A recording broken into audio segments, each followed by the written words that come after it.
Welcome to Sunday Night with Old Time Radio, 26 November 2023, and we've got a great show lined up for you. We begin with Airmail Mystery, head to Jerry at Fair Oaks, we visit with Jack Benny, and go to Duffy's Tavern. We have for you the Voyage of the Scarlet Queen, the Sealed Book, and Dimension X. We hope that you enjoy the show tonight.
Ladies and gentlemen, here is a mystery that will tax your powers of deduction.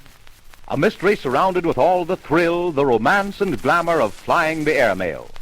Imagine yourself in the role of Irene Delroy, clever girl operative of the Department of Justice, detailed to discover who is responsible for the deliberate wrecking of Trans-American Airlines' fastest airmail ships, and the subsequent robbing of each plane after the crash. Andy Andrews, pilot of the ill-fated 601, the last ship to crash, has been questioned by Miss Delroy without revealing any important information. Ernest Powers, general manager of the company, has called the board of directors to witness the investigation. Jimmy Gifford, roving newspaper reporter, an old friend of Miss Delroy, whose keen nose for news has sent him to Trans-American Airlines, is also present at the meeting. Mr. Powers' secretary has just opened the door with an important bit of information. Pardon me, Mr. Powers. We just got a call from the ranger station on Twin Peaks. Yes? They've located 601. What? They've located 601, sir, in Devil's Canyon. Good. Now we'll be able to find out whether the bond shipment is missing or not. We'll get the mail out of the wreckage and shoot it ahead on the next eastbound. I don't think you'll be able to do that, sir. Why not? Because the ranger station reported Mr. Fitzgerald found the ship and it said it was completely burned to pieces. Well, there you are, gentlemen. Get that ranger station on the phone for me in a hurry, Maisie. Yes, sir. So Fitzgerald found the ship, huh? Listen, Miss Delroy, if any part of that shipment is missing, that fellow had something to do with it. And just who is this Fitzgerald? The man I fired not over an hour ago, the mechanic who serviced Andrew's ship before it took off tonight. You say you let him go? Yes, not more than an hour ago. May I ask for what reason? For what reason? Listen, it was Fitzgerald's job to see that 601 took the air in top shape. He failed in that responsibility. I let him go. That's all. We're not going to put up with inefficiency around here. We've lost $80,000 worth of airplanes in less than a month. We're going to have efficiency around here if I have to fire every man in the organization. Bravo! Bravo, Powers! Bravo! That'll be enough out of you, Gifford. As a representative of the press, we've allowed you to remain. One more break out of you and I'll have you thrown out. So you fired Fitzgerald, eh? Yes, what about it? Nothing. Only you fired Miss Delroy's aide-de-camp, so to speak. That's good. What do you mean? Fitzgerald evidently has been assigned to work with Miss Delroy in unraveling this case. Right, Irene? Well, there's no harm in admitting it now. How did you find that out, Jimmy Gifford? The press moves quicker than the eye. I just sort of put two and two together. Our Washington correspondent wired me that you and Fitz headed south together. I found you, so I figured that Fitz must be somewhere around. You mean that greaseball was... A Department of Justice officer working undercover. Miss Delroy, Why wasn't why wasn't this company notified of that fact? We saw fit to keep it under cover at the time, Mr. Powers. You would have been notified in due time. So the Department of Justice is going about putting their men in important positions with this company, That's just about the... Hello? Oh, it's the ranger station. Hello? This is Powers, Trans-American Airlines. The operator tells me that one of our men found our ship in Devil's Canyon. Yes. Is Fitzgerald there? Gone back to the wreckage, huh? Now listen, we're leaving Metropolitan Airport by car in just a few minutes. Don't let anyone in or out of the canyon road. Fitzgerald has gone back to watch the wreckage, Miss Delroy. I suppose we'd better get started. As you say, Mr. Powers. But before we go, there's something I want to get straight with Andrews here. Yes, I believe we were interrupted. Now, listen, Andrews. I'm not saying that you had anything to do with the loss of these ships, however strange it might seem that you were the pilot in charge of each one. But I do say, if you know anything of importance, you'd better spill it right now. I've told you all I know, Powers. The motor was turning up okay when I took off from Metro here. Just 30 minutes out over Devil's Canyon, it cut on me clean as a whistle. You know that country out there as well as I do. I'd have been a fool to stay with the ship over that country. The weather was bad, and I didn't have any too much altitude anyway. So I dumped the tanks, cut the switches, and bailed out on my chute. Just a minute, Mr. Andrews. You say you dumped the gas tanks and cut your ignition switches before you jumped. Yes, ma'am. We always do that in the event of crash landings. It eliminates the fire hazard. Then how do you account for the fact that the ship has been found completely burned? I've been trying to decide that myself, Miss Delroy. You've a lot of things to worry about, Andrews. What do you mean by that, Powers? Suppose the dump valve stuck. You know those dump valves don't stick, Andrews. I'd say that you were in this thing clear up to your neck. I know you've been hard up for money. I know lots of things that you don't think I know. Listen, Powers, I'll fly your ships for you.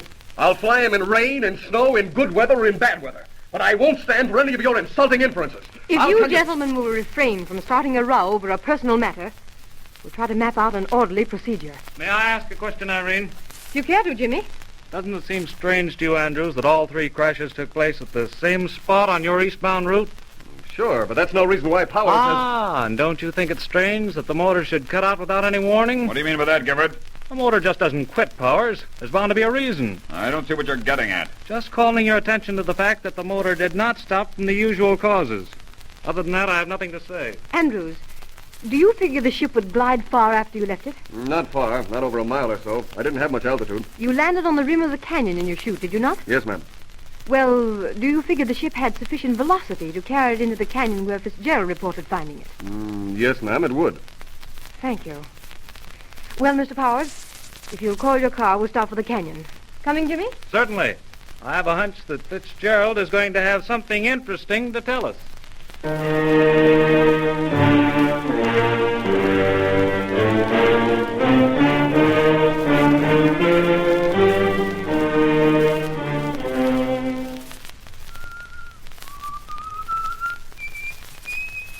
Oh, hello, Miss Delroy.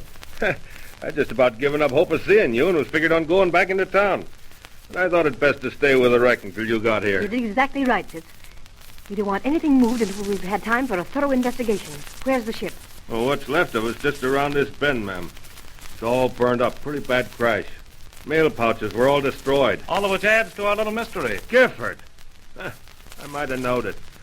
A little early on this job, ain't you, Newshound? I believe in getting in on the ground floor of things, Sergeant. Anybody been near the plane since you first found it? Not that I know of. Say, who'd you bring with you? Who's that getting out of the car? Well, you should know the gentleman, Fitz.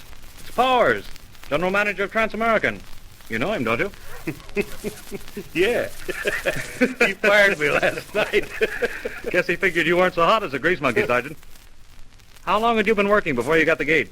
Not long. At least not long enough to find out anything. Hey, where'd Delroy go? Probably ahead to inspect the wreckage.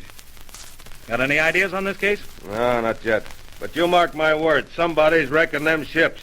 I know that motor on this ship tonight was okay for the takeoff. Where'd you learn anything about airplane motors, Fitz?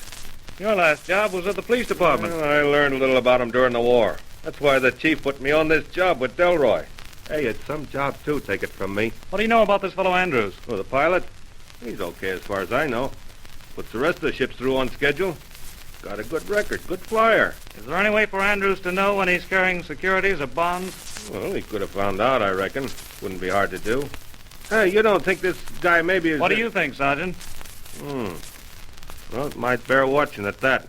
You know it wouldn't be at all difficult to report trouble over the plane radio, cut the switches, and bail out in a parachute. Yeah, but what good would that do him? He couldn't bring those bonds down with him. You don't think he'd try to pull a job like this without help, do you? Look, couldn't he cut the switch just before he gets to the canyon here, bail out, and have his accomplice loot the ship after it crashes? Say, maybe that's what he did do. And the guy that was helping him set fire to the wreck so we couldn't tell if the bonds were missing or not, huh? How about those other crashes, Fitz? Well, I didn't investigate them. But Delroy tells me that the mail sacks were cut open and the money shipment was stolen. No fire? No, not on the other two. Hey, I'm going to talk to Delroy about this guy, Andrews. There's bound to be something phony about his story. Let's climb on down to the crash and see what Delroy and Powers are talking about. Easy here. Okay, I'll watch watch it. loose rocks. Say, wait a minute. Huh? The idea just occurred to me, Fitz, that we may be all wrong about the way those ships are robbed. What do you mean? There's only one road leading into the canyon. The forest ranger back there on the hill assured me that no one except yourself had been down this road in the last 3 days. Yeah, there's something in that, too. Just the same, I'm keeping my eye on that Andrews guy. All right, Sergeant, you may be on the right track. Oh, here we are. Anything interesting, Irene?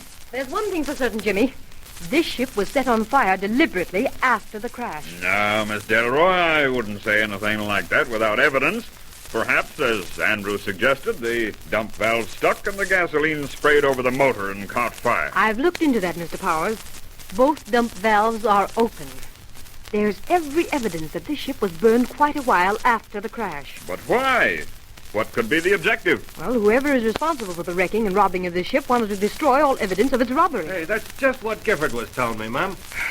Jimmy's powers of deduction seem to be working as usual. There's one thing that doesn't ring true, Irene. What's that? Well, it took a lot of gasoline or oil to make this fire. The only way the crooks could transport it down here would be by automobile. And the forest ranger back on the road said that no car had been down here in the past 3 days. We can't let some minor detail shadow the true facts in this case, Jimmy. This ship was deliberately set on fire. How and why remains to be seen. Oh, I think you're inclined to attach too much mystery to this crash, Miss Delroy. I, for one, believe that you'll find the bonds destroyed in that pile of ashes. Look at this, Miss Delroy. What is it, Sergeant? A pocket knife, ma'am, with the blade open. Let's see it. Nice and sharp. Just the thing to use for cutting mail pouches. Where did you find it, Fitz? Right over there, ma'am, behind those rocks. Here's a pair of goggles, too. A pair of what? Flying goggles. Look. Here, Sergeant.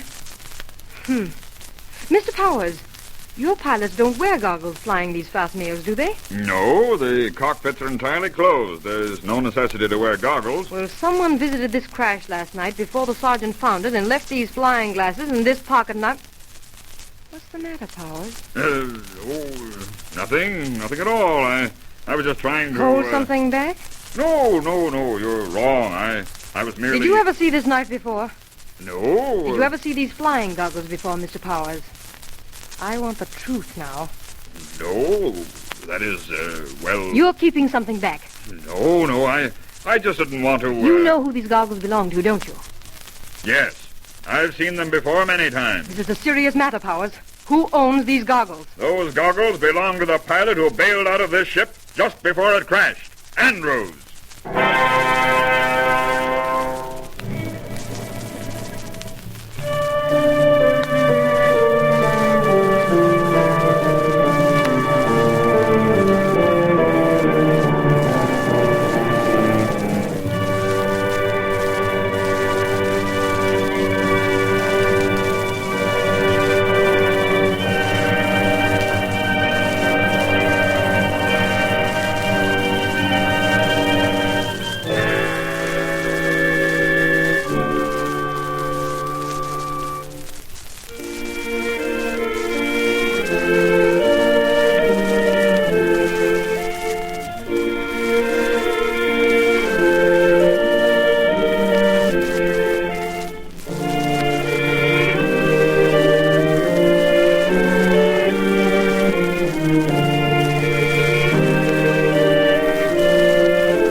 Only at Fair Oaks.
Well, Jerry, you're all set. Cadet Dugan of FMA. You know, Lee, that sounds funny. Funny? I mean, me being a cadet. Cadet Dugan. Cadet Dugan. You'll have to get used to it. Hey, how does my uniform look? Oh, it sure fits you good, Jerry. Makes me feel kind of important. Now, you ought to be used to wearing a uniform after being with the circus. Oh, that uniform I wore in the circus was only a costume. I had to take it off as soon as I finished my act. But this uniform, well, it's different, that's all. Hey, how's my cap? Have I got it on right? Let's see. I put it just a little bit to the side. Like this? Uh-huh. Now, down in front more. All right. That's right. Hey, did you notice how careful the quartermaster was when he measured me for my dress uniform? I'll say he was careful. Those dress uniforms have to be just right. Why, when you get that uniform, it'll fit you just like a glove. When will I get it? In about a couple of weeks. Takes time, you know, when they're made to order that way. In the meantime, you'll have to use this fatigue uniform for all occasions. Hey, Lee, what did the quartermaster mean when he said he didn't think my old clothes would fit me next time I saw him? Well, he checked them and stored them away for you, didn't he? Yeah. Well, those civilian clothes of yours will stay stored away until you leave Fair Oaks. Even at vacation time? Sure. You wear your uniform all the time until you graduate or leave. And the reason he was kidding you about not being able to get in them again is because he figures they'll be too small for you. Why? I'm not going to grow so fast. No, but you'll gain weight. You watch. Regular hours and regular meals and drilling and setting up exercises every morning and all that, why, it'll soon build you up. Well, I gained 5 pounds the first 2 weeks I was here. I guess it'll be a whole lot different than a circus. You bet it will. You'll like it, too. Oh, look, Jerry, this is Trent Hall. This is the upperclassmen's dormitory, juniors and seniors. Oh. Don't ever go into this building for any reason unless you're invited. I've never been invited, and I've been here at Fair Oaks almost a year. I don't even know what the inside of Trent Hall looks like. But I suppose it's just like our dorm. We're in Hayward Hall, aren't we? Mm-hmm, that's right. That's it, right straight across the quad there. The quad? Yeah, we're on the quad now. Oh. Quad means quadrangle. You see, Jerry, you can enter any of the buildings from the quad. Well, I'd call it a sort of big courtyard with all these buildings all around. Hey, tell me about Hayward Hall. Well, it was named in honor of General Hayward, an old Army man. But there's more to it than that. I'll tell you all about it sometime. Hey, do you want to go over and see the gym? Sure, I'd like to. Okay, then let's go this way. Say, Lee, what are all these benches for? There's one under every tree, and let's see, there's 6 around the fountain. Oh, yeah, I meant to tell you about those benches. You notice they're made out of cement? Uh-huh. Well, each one of those benches has been presented to Fair Oaks by a graduating class. Oh, and all those names carved on the benches are the names of the cadets that graduated that year. That's right. Come on over here by the fountain, and I'll show you the very first bench.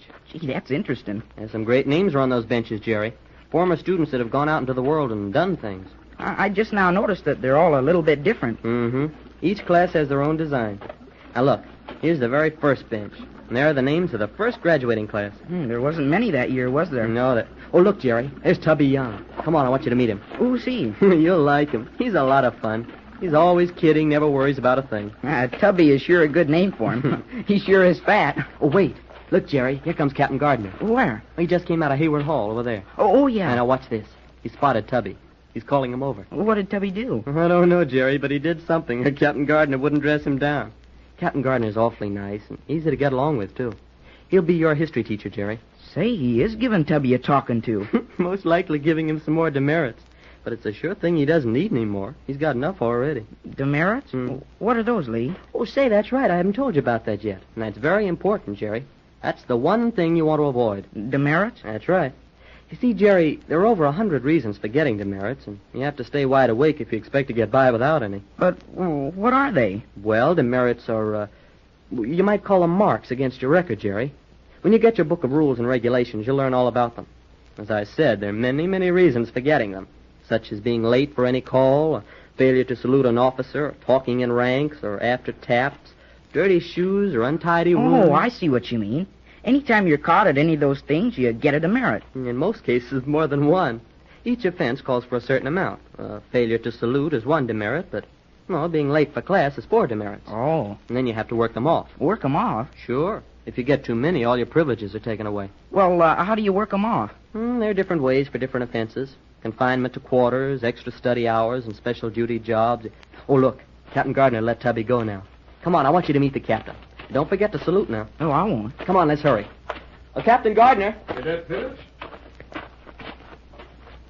Captain Gardner, this is my roommate, Cadet Jerry Dugan. Cadet Dugan. Well, glad to know you, young man. Major Davis was telling me about you. You were the boy that was with the circus, that right? Yes, sir. Have you taken Cadet Dugan around the campus, Phillips? I was just doing that now, sir. You want to get over to the stables and down to the lake and have a look at our gym, too. We're on the way to the gym now. Good. And, Phillips... Yes, sir? You be sure to introduce Cadet Dugan to Mrs. Gardner. Oh, yes, sir. I'll do that, sir. You'll find Mrs. Gardner a valuable friend, Dugan. She's helpful to the new boys. She'll make you feel right at home here at Fair Oaks. That right, Phillips? Yes, sir. You and I'll have to have a little visit sometime, Dugan. I'd like to hear some of your circus experiences. Will we do that? You bet.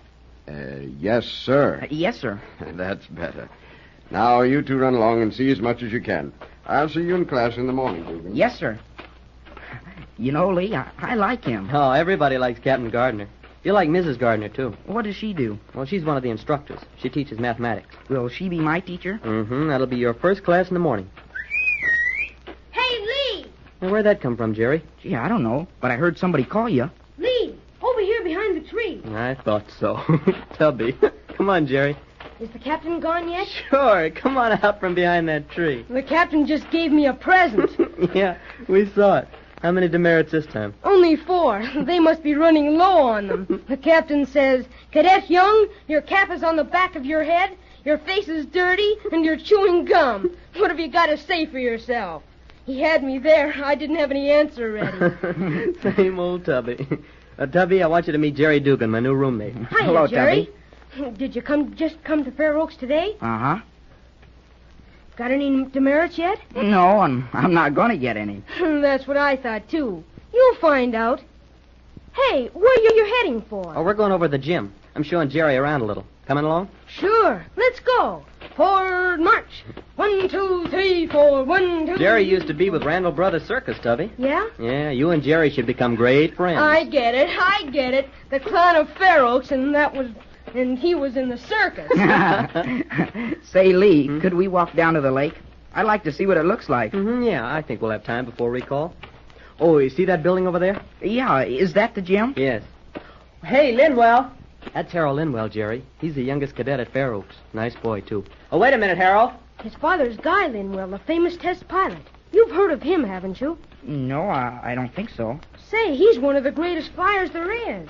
Hiya, fellas. I want you to meet my roommate, Jerry Dugan. I'm glad to meet you, Linwell. Same here. We're going over to the gym. Coming along? Yeah, that's just where I was going. Hey, what's going on there now? Oh, nothing special, Jerry. There might be some basketball practice, or some of the fellas might be trying out for track. There's a balcony track runs all the way around the gym. When you see it, it's keen. It doesn't seem to have done you much good, Tubby. Yeah? The drill field is out in back of the gym, and that's the stadium over there to the right. That's where we have our football games. And have we got a swell football team? They're champions, aren't they, Lee? I'll say they are. The gym is big. I'll say it is. Hey, does it take up the whole building? No. When you see it, it's inside. And the swimming You'll pool see. takes up almost half the building. Oh, a pool too, huh? Sure, what do you think? Well, I thought as long as the lake is so close, there wouldn't be a swimming pool, too. Well, here we are. Get the door open, Tubby. Okie dokes. Come on, Harold. I'm coming. Hey, look. There's the first-string volleyball team. Boy, are they good. Yeah, and there are the scrub basketball teams playing down at the other end. Come on, let's walk around. See the track up in the balcony, Jerry? Oh, yeah. Say, that's all right. That door across there leads into the swimming pool. Well, what do you think of the gym, Jerry? Gee, it's keen. I never saw such a big one. Uh-oh, here comes trouble. What? Red Morrison. Hey, Linwell, come here. You better go, Harold. Okay. What do you want? I was just looking for you. I want you to do me a favor. Why? I want you to go over to Trent Hall and ask someone over there to let you have a small-sized basketball. Tell them that one of the fellas, that the one they're using here, is too big for the basket. Uh-oh, this is bad. He's sending him over to Trent Hall. Poor Linwell is going to get in bad with the upperclassmen. And sending him for a small-sized basketball. Anybody knows there's no such a thing. Hey, who is this Red Morrison? He's plenty tough, Jerry. Now, don't say anything, Jerry. Well, like fun, I won't. Hey, don't pay any attention to him, Harold. There isn't any such thing as a small-sized basketball. Who said that? I did. Hey, why don't you pick on somebody your own size to pull your bum jokes on? Well, how do you do? A green plebe. Now that's a novelty. And a brand new fatigue uniform. My, aren't you pretty? What's your name? Jerry Dugan. Well, Dugan, you'd better learn to mind your own business. Only a little fella like Linwell would fall for a gag like that. It looks like I'm going to have trouble with you, Dugan. You're going to learn how to address an upperclassman. Stand at attention while I'm talking to you. You better do as he says, Jerry. I'll handle this, Phillips. Now, Mr. Dugan, let me hear you apologize. Come on, out with it. Say you're sorry. It's the easiest way out, Jerry. Go ahead and get it over with. All right. I'm sorry. Put a sir on that. Sir. I'm sorry, sir. I'm sorry, sir. That's better. You can expect a call from me later, Dugan. We'll have to learn to understand each other. You got out of that lucky. What do you mean lucky? He's nothing but a big bully. Oh, take it easy, Jerry. We know that, but, well, Red Morrison is an upperclassman, and we're just plebes. Besides, he's a cadet captain, and he never forgets that, not even for 1 minute. It's going to be a whole lot easier for you to take it and forget it than try to fight it. If Red knows that he can get you goat, he'll just keep it up. Sure. Lee's right, Jerry. Just do what he wants you to do and forget it. But, well, what's his idea of playing jokes on a little fella like Harold here? Why didn't he try to pull that gag on you or on Tubby? Oh, he's had his fun with us, too. Red's had a lot of laughs at our expense, huh, Tubby? I'll say so. But I just think to myself, there'll come a day when he who laughs last. Come on, let's get out of here. Okay, let's go down to the lake. Hey, are all the cadet officers like him? Oh, I should say not. You'll like all the other fellas. Oh, come on, forget it. You and Red might become good friends. This is still your first day at Fair Oaks. A lot of things can happen. Or you might be an officer yourself someday. This way out, please. You know something, Lee? What? I think Red is the first boy I ever met in my life that I didn't like. And believe me, Come on, Jerry. Forget it.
The Jack Benny Program, presented by Lucky Strike. Lucky's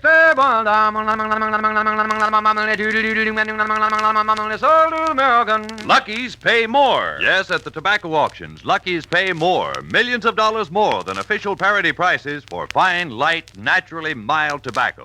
No doubt about it. LSMFT. LSMFT. Lucky Strike means fine tobacco. Imagine you're at a tobacco auction. The buyers crowd around the baskets of ripe, fine-flavored leaf. The auctioneer chants, and the bidding begins. As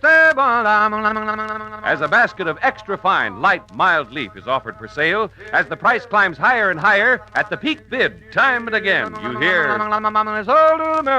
And another basket of truly fine tobacco is bought by the makers of Lucky Strike. Yes, Lucky's pay more, millions of dollars more than official parity prices for fine tobacco. So for more real, deep-down smoking enjoyment from every puff, every pack, smoke that smoke of fine tobacco, Lucky Strike. Prove to yourself how much finer, milder, more enjoyable Lucky's really are. You'll agree, in all the world, there's no finer cigarette than Lucky Strike.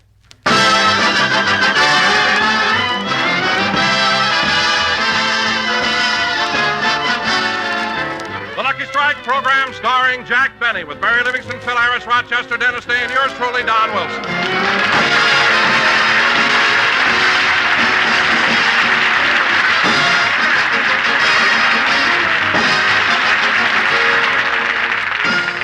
And now, ladies and gentlemen, let's go back an hour. Jack and Mary are on their way to the studio, and Rochester is driving. Gosh, it's certainly a warm day, isn't it, Jack? Yeah. You know, it was hot yesterday, too, and Friday the temperature reached 105. Yeah. Say, Jack, wasn't it thrilling the Hollywood baseball team won the Pacific Coast pennant this year? Uh-huh. And the National League pennant race is tighter than it's been in years. Yeah. For heaven's sake, Jack, put down that knitting and talk to me.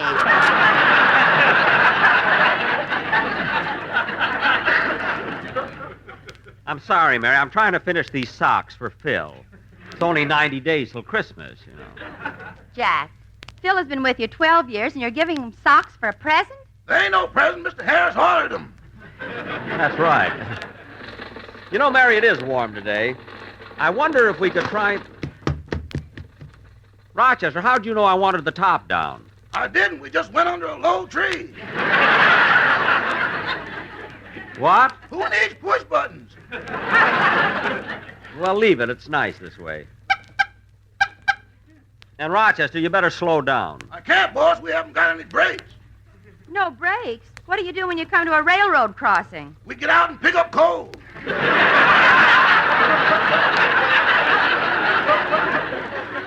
Rochester. Those diesels are ruining us.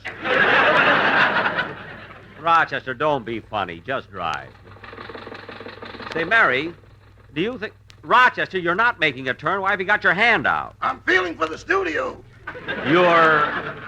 You're feeling for the studio? Yeah, in this smog, we'll never see it.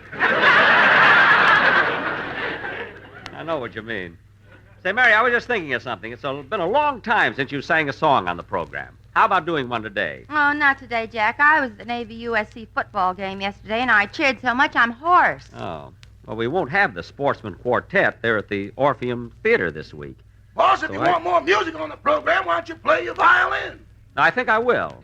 I just put 4 new strings on it. You did? Yes. You'll hear them all on CBS this fall.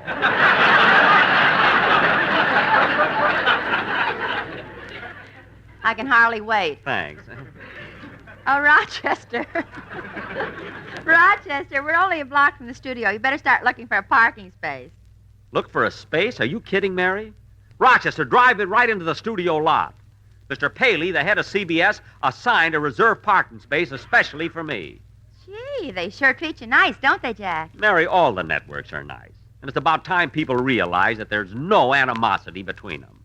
There isn't? Of course not. Now, take CBS. They even put Johnson's wax on the floors. Jack, CBS didn't put it there. So many stars have come over, they've tracked it in on their heads. On their heads?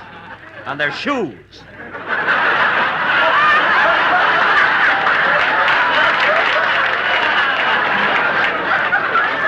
must be acrobats coming. How do you like them? You got acrobats now. Walk in on their head. Shoes. So many stars come over, they tracked in. Oh, we don't have to do it through it again. Doesn't matter how it got there. The fact that it's not there proves that. Rochester, here's the studio lot. Turn right in. My parking space is third on the left. I know. Rochester, what'd you stop here for? There's another car in there. Well, how do you like that? Imagine anyone leaving his car in my parking space. What a nerve. When I came to CBS, this space was assigned to me.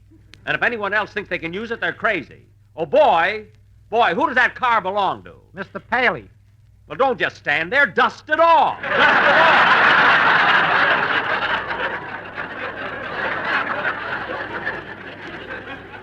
Here. Come on, Jack. Just a minute. He's using Phil's socks. Rochester, you don't have to wait for me. You can have the rest of the day off. Thanks. Say, boys, I'm going out tonight. Would you mind giving me my salary today instead of tomorrow? Yes, I can do that. As a matter of fact, Rochester, I have your pay already. Here's your envelope. Thanks. Now, come on, Mary. Let's hurry into the... Say, boys. What is it, Rochester? You always pay me in dollars. How come it's pounds this week?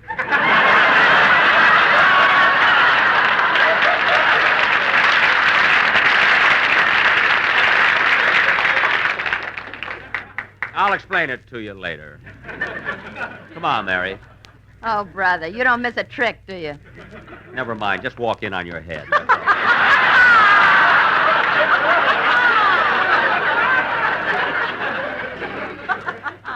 Come on, Mary. We got to get in the studio. I feel good today. Again, this couldn't happen again. Da-da-da-da. Oh, darn it. I forgot to get my violin out of my car. Again, I hope it happens again.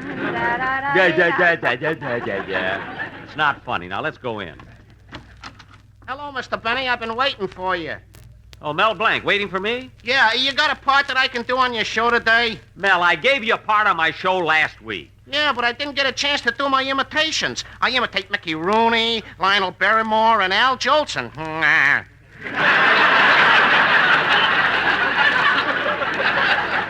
Mel, look, there's no room on my program for imitations of Mickey Rooney, Lionel Barrymore, or Al Jolson. Now cut that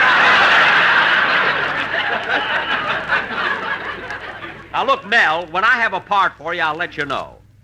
Come on in, Mary. On your head. Look, guys, that Mel Blanc is such a pest. Well, here's my dressing room. Jack, the door is open. Open? I wonder... Well, what do you know? I've got a visitor. Edgar Bergen. Hello, Edgar.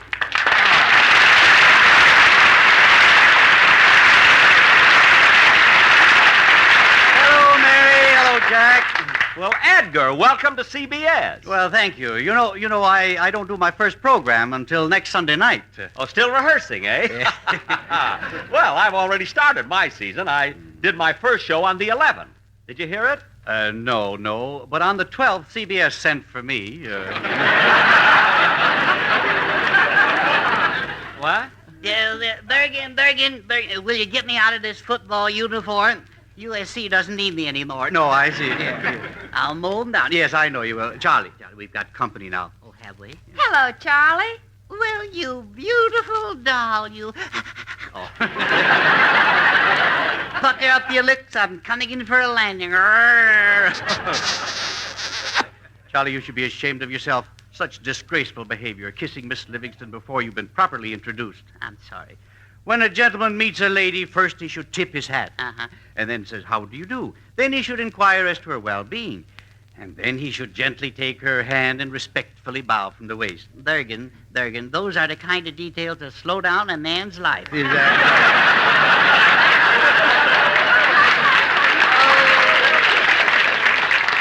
Come to my arms, you luscious little hungry... All right, Charlie, please. Now, don't be so rude. There's someone else here. Yeah? Yes, that's Mr. Benny. Hello, Charlie. Welcome to CBS. Shake. Put it away, bub. I'll pick my friends. What? You can stop. You can stop fluttering those big blue eyes, too. They don't do a thing to me.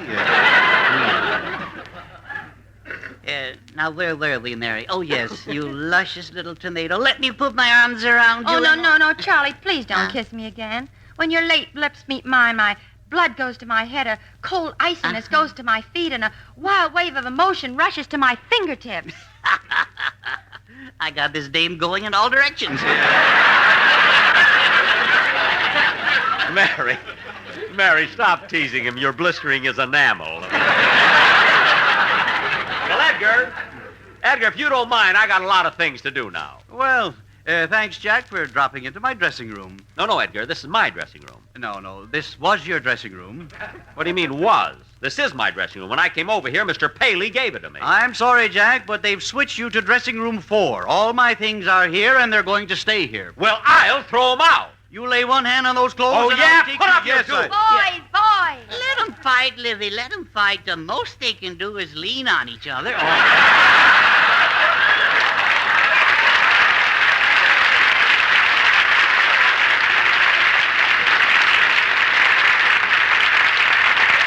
shut up.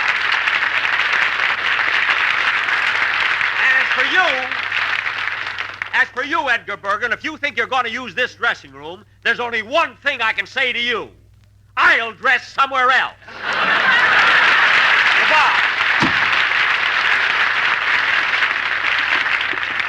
Thought he put one over on me there. Dressing room 4. It's all the way down the hall. Jack, here comes Dennis. Oh, hello, Dennis. I've come to say goodbye. I've been drafted.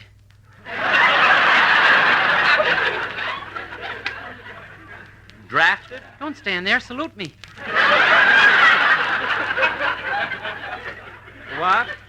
Dennis, do you mean No, that... Mary, you stay out of this. Let me handle him. Now, Dennis, look at me. I just want to ask you one thing. The war has been over 4 years now.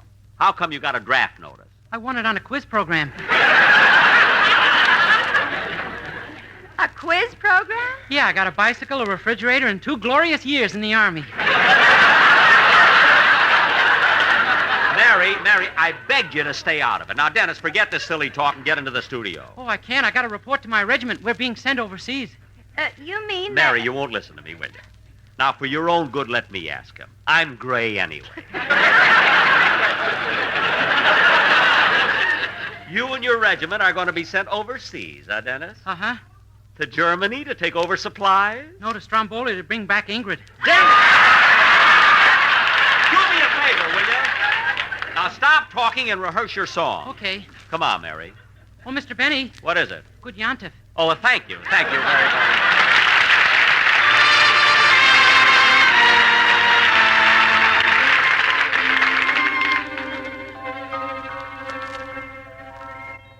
Some enchanted evening, you may see a stranger. You may see a stranger across a crowded room, and somehow you know even then, that somewhere you'll see her again and again. Some enchanted evening, someone may be laughing. You may hear her laughing across a crowded room. Night after night, as strange as it seems, the sound of her laughter will sing in your dreams. Who can explain it? Who can tell you why? Fools give you reasons, wise men never try.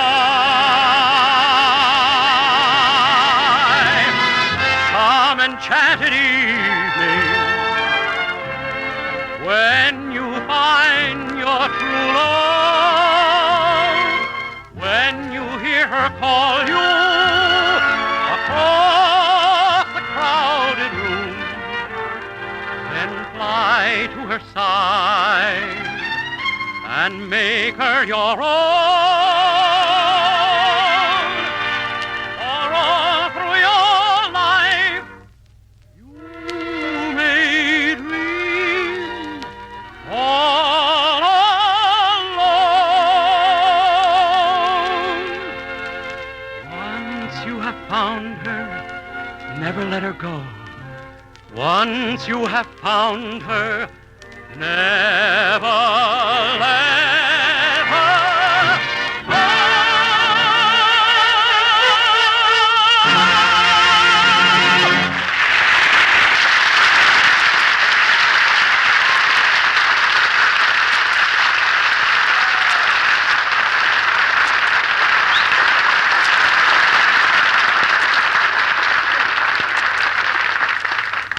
Now, let's see. Where's that dressing room they changed me to? Oh, here it is, Jack, right here. Number 4. Oh, yes. Say, look at that, Mary. Look, they put 2 stars on the door. I guess they're trying to make me feel good. Let's go in. Hello there, Mr. Benny. Well, hello, Miss Benny. Amos and Andy.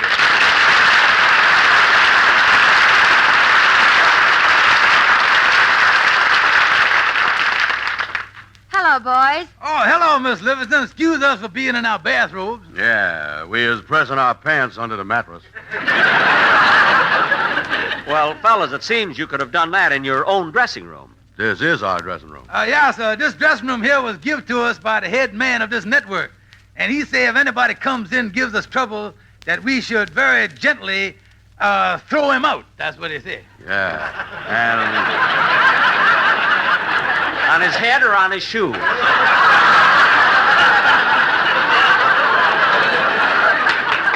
Well, he told us one thing. He requested that we keep the bounces down to a minimum, anyway. Well, fellas, nobody's going to start any trouble. Obviously, there's been a mistake. Anyway, you don't do your opening program till next Sunday. What are you doing here so early? Well, we don't like to leave things to the last minute, so we down here at the studio to test the acoustics. The acoustics? Yeah, so you see your voice comes out your mouth, it hits the side wall, hits the back wall, then it hits the other side wall and comes right back to you. Yeah, that's what's known as a 3-cushion shot. Well,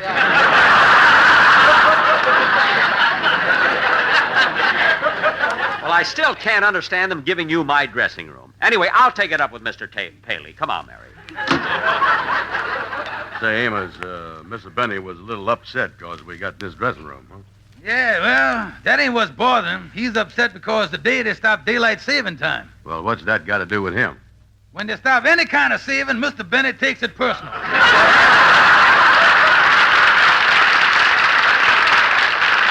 Yeah, you're right. That man is closer than the pupils on a cross-eyed flea.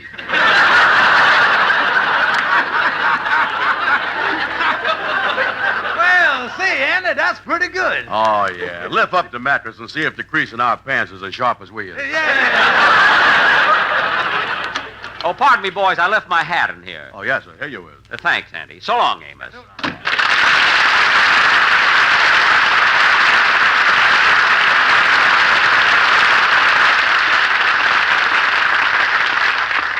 I can't understand why I'm being pushed around here. They take my parking space, my dressing room. What next? Oh, Jack. Oh, hello, Don. Oh, Jack, I've been looking all over for you. Boy, am I excited. Why, Don? What happened? Well, you know how hard I've been trying to reduce?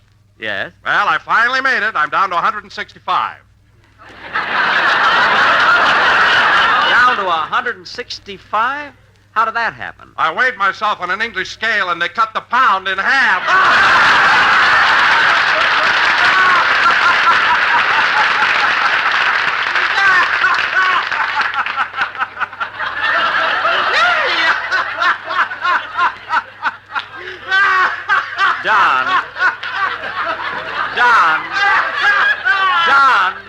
Don, Bubbling Brook. Look at me, Don, if you're going to tell jokes, why don't you get one that we can use on the program? Well, Jack, I thought it was very funny. Don, I'm not questioning the value of that little gem. It has its points. I mean, it's not only topical, but it stinks.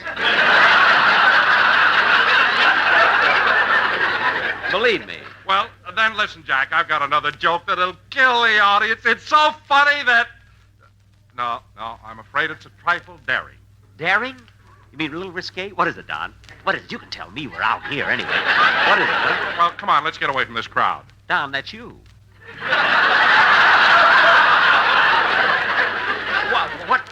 What's the joke, Don? What is it? Well, the way it was told to me.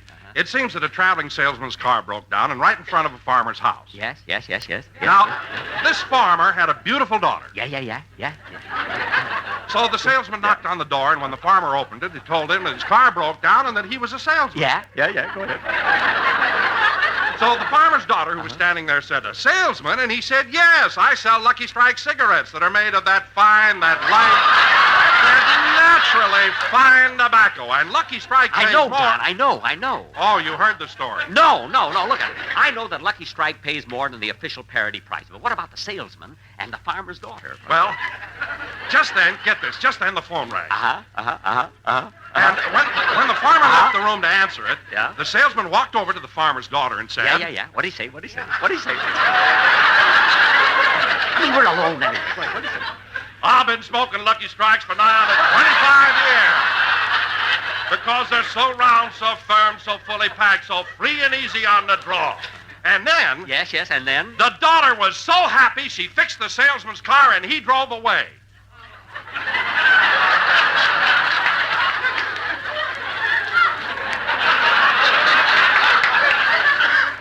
Don, that's the story? Well, that's not the original version. I told it to the sponsor, and he switched it all around. Oh.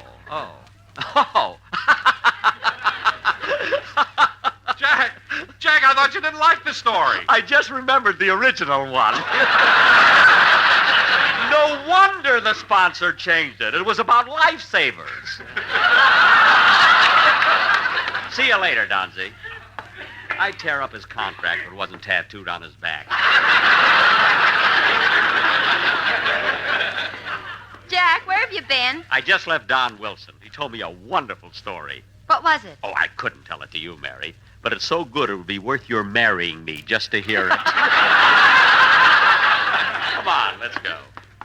Mary, look at when we... Hey, how about it, Mr. Benny? Can't you find a part for me on your program? Mel, will you stop following me around and go home? Some home. My wife is never there. She's always out playing bridge. Bridge? Yeah, she plays with Mrs. Bob Hope, Mrs. Ray Milland, and Mrs. Al Jolson. Say, Mel, will you please go away and leave me alone? Come on, Mary, let's get into our studio. I wish Mel would stop bothering me. Well, look who's here. Hi, Jack. Red Scout.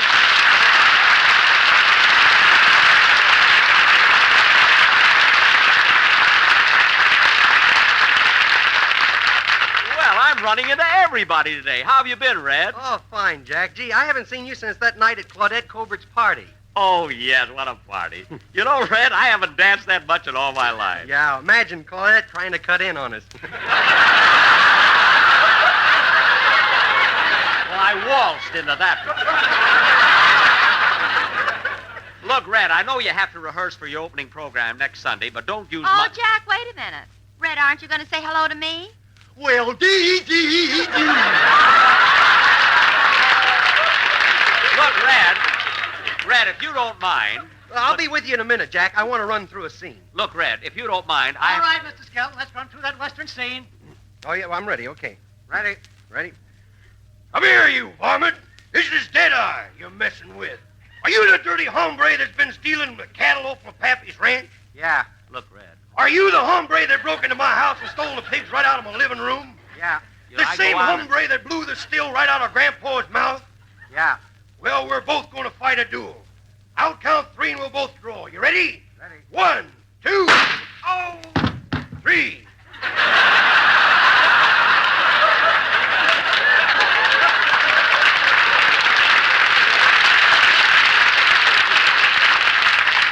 How do you like that? They fall for it on this network, too.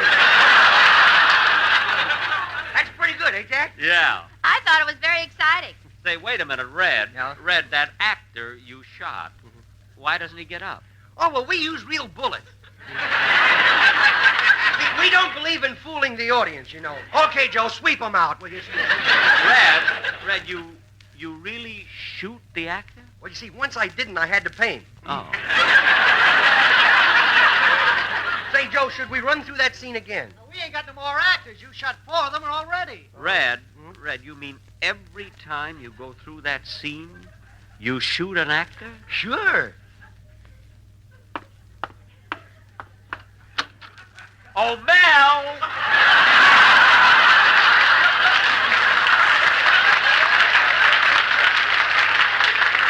Mel!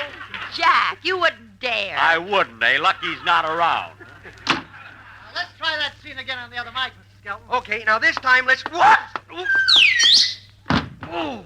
Red, how'd you happen to slip? Well, you see, I just came over and I still got wax on my head.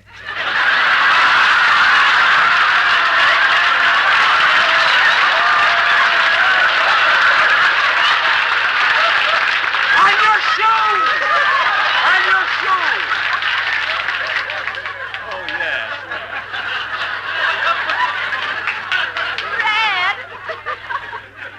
Red, did you hurt yourself? No, it was just a little... Oh! What's the matter? I broke me with a arm. Grandma! Put down your pool cue and call the doctor. I broke the arm.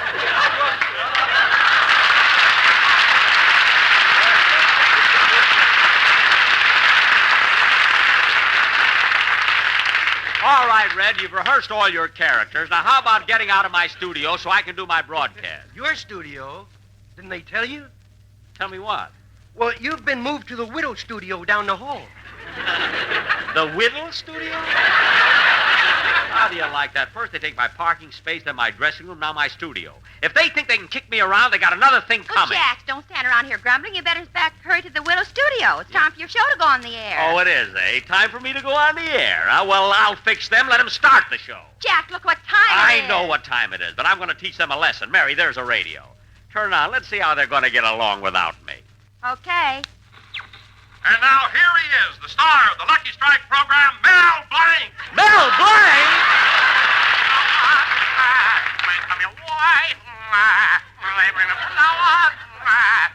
Oh, nuts. I'm going home and finish Phil's song. Jack will be back in just a moment, but first...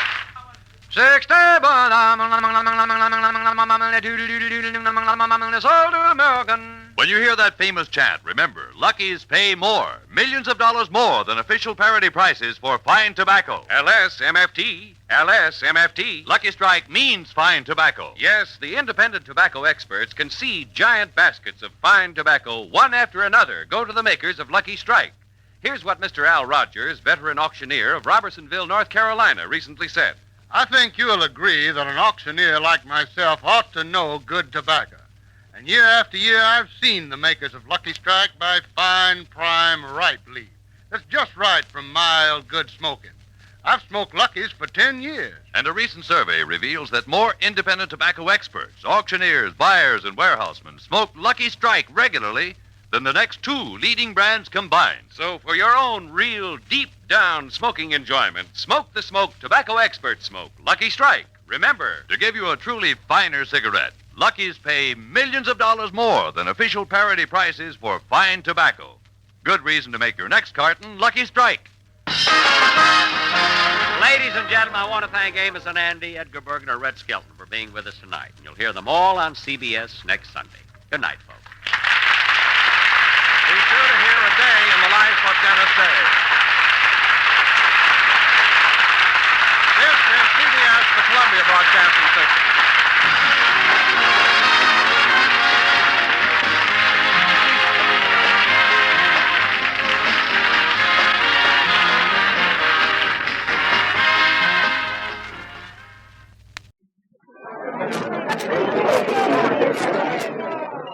The Special Service Division invites you soldiers, sailors, and Marines of the United Nations to drop in at Duffy's Tavern.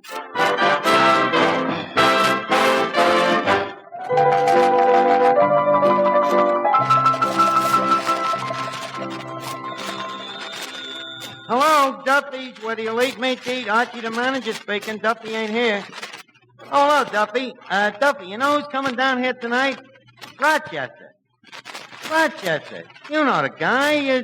Jack Benny calls him up every week and says, hello, Rochester, this is Mr. Benny. Yeah. Duffy, I was thinking, what we need is advertising. Now, how would you like to put on a nationwide radio show from coast to coast so that the name of Duffy's will be smirched from Coney Island to the Bronx? Well, certainly Rochester would be in it. Just think, Duffy. Every week, 10 million people will tune in, and they'll hear D-U-F-F-Y, apostrophe S.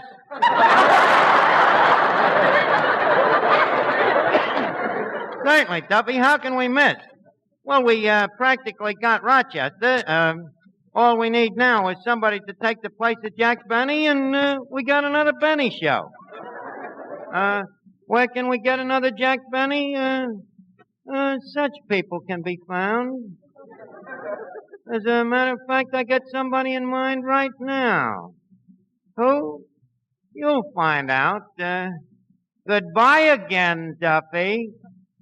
Now, let's see. Say I get $10,000 a broadcast. Deduct from that 50 cents for one fiddle lesson to learn to play Love and Bloom.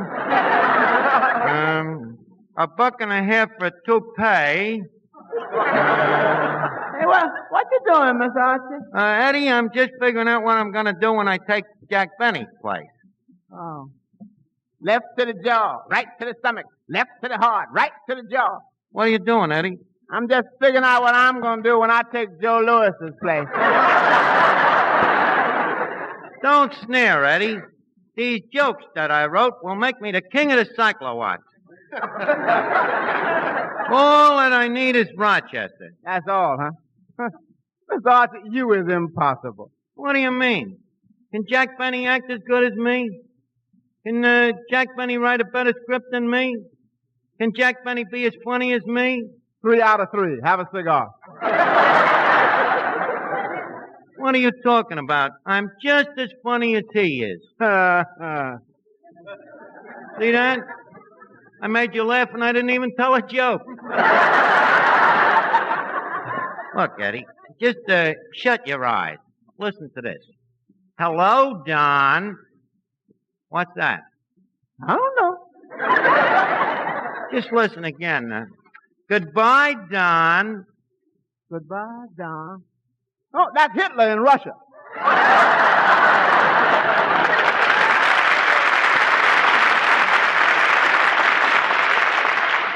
Listen, Eddie, don't you recognize Benny when you hear him? You see, the way I got this program figured out, for a character like Jack Benny, I got me. So far, you ain't got much. Continue. Then for Mary Livingston, we got Miss Duffy. For Don Wilson, we got Dan Seymour. And for Rochester... Yeah? We got Rochester. Your part is practically the same as Rochester, you see. Rochester is my valet. And I'm your valet, too? No, you're Rochester's valet. You're sort of a poor man's poor man. Yes, sort of. Hello, Archie. Oh, hello, Miss Duffy. Look at my new bracelet. It's an identification bracelet. Good for blackouts. What do you mean? Well, when you put the lights out in the living room, the fella can always tell where you are. Ain't it a little bit noisy? You should hear Vera Fogarty. She's got a cowbell.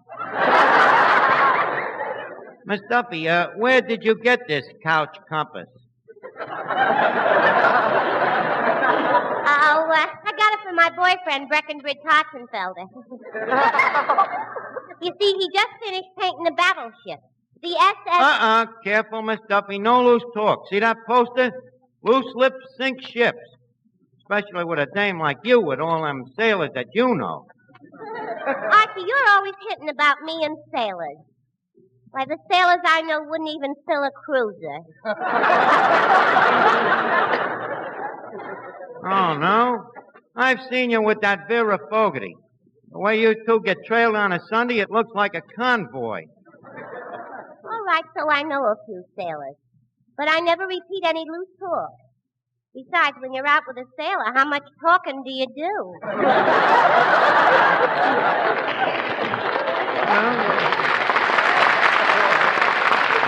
Well, you shouldn't do no talking. These days, the word is mum. And that goes for Vera, too. Oh, don't worry about Vera. She's doing her bit for the Navy. What do you mean? In case of emergency, the Admiral always knows where the fleet is. I can believe that. Oh, Mr. Benny. Yes, Eddie. What is this, Mr. Benny? Miss Duffy, what would you say if I told you that before the evening's over, I may be the new Jack Benny? I'd say that'd hurt the country more than loose talk.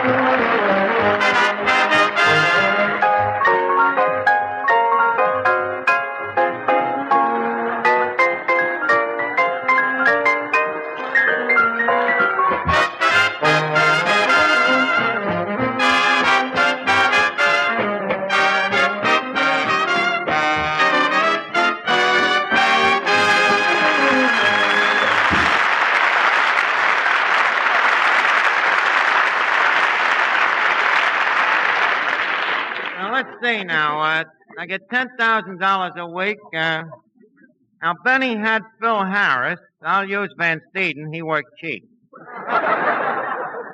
16 men with Van Steeden as a leader. That's $42. Maybe I'll do without Van Steeden.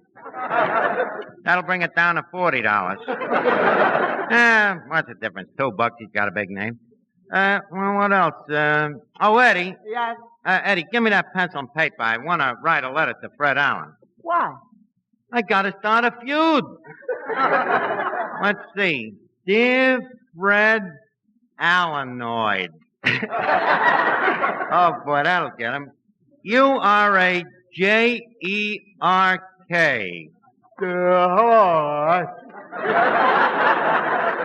Hiya, Finnegan. Wait a minute. Let me look at you, Finnegan.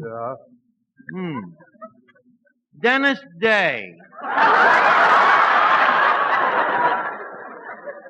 Finnegan, how would you like to be Dennis Day in my radio program? It's coming at you. Just listen to this. We got no bananas. We got no bananas. Quiet. Quiet, Finnegan. Day is done. But maybe we can use you for something else. Stick around now. Eddie, watch the cash register. I got to go out and mail this letter to Fred Allen.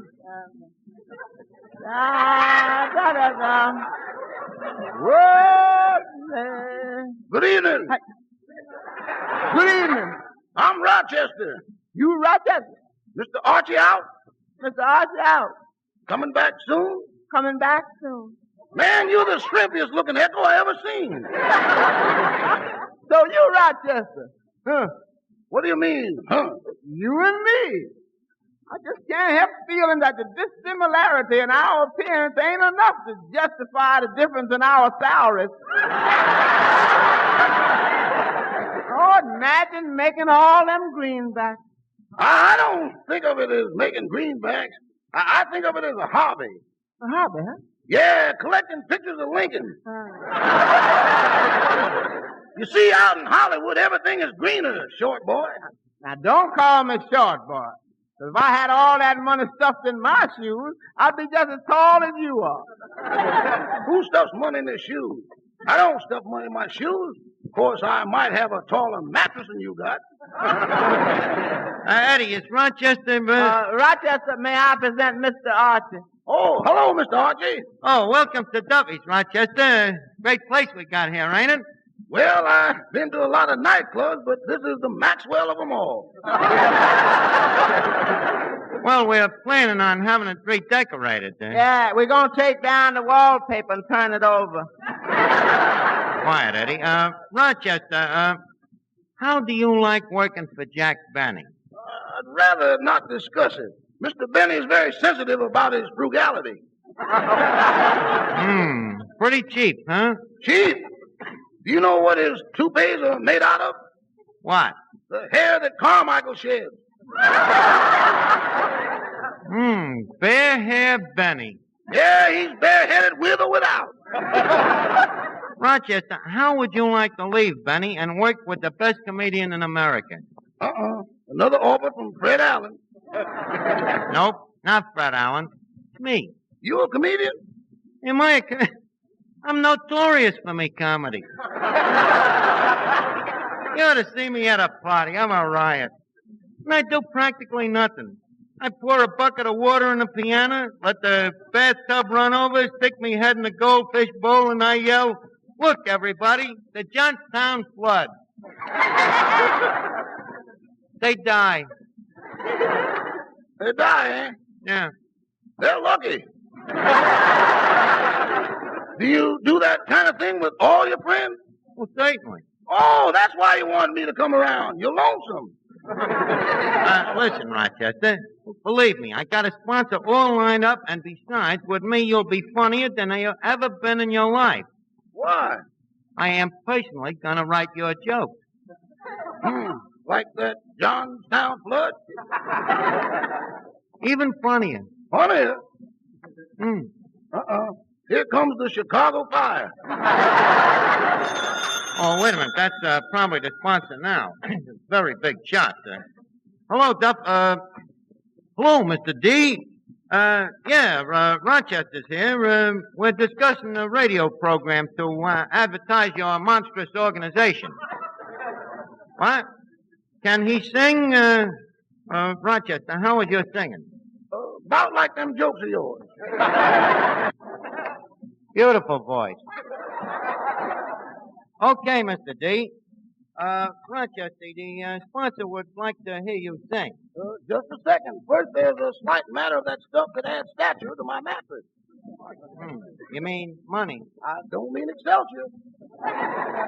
Well, I couldn't pay you anything right away. This sounds familiar. Don't worry, Rochester. If this sponsor likes you, money is no object. Go ahead and sing. Music, please.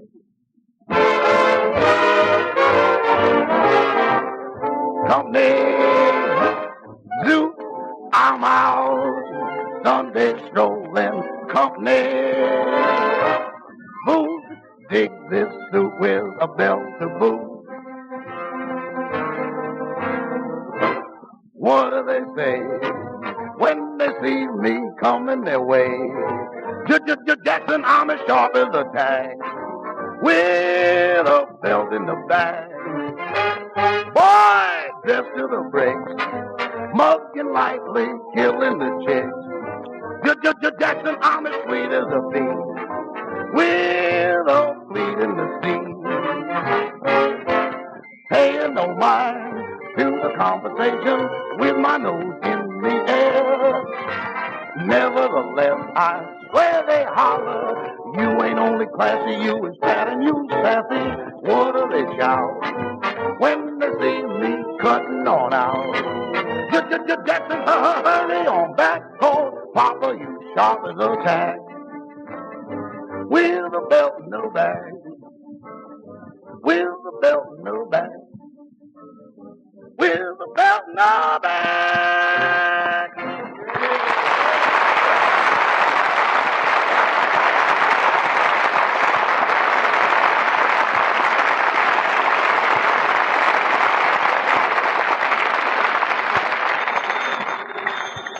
Hello? Oh, hello, Duffy. Well, how did you like it? Too much gravel.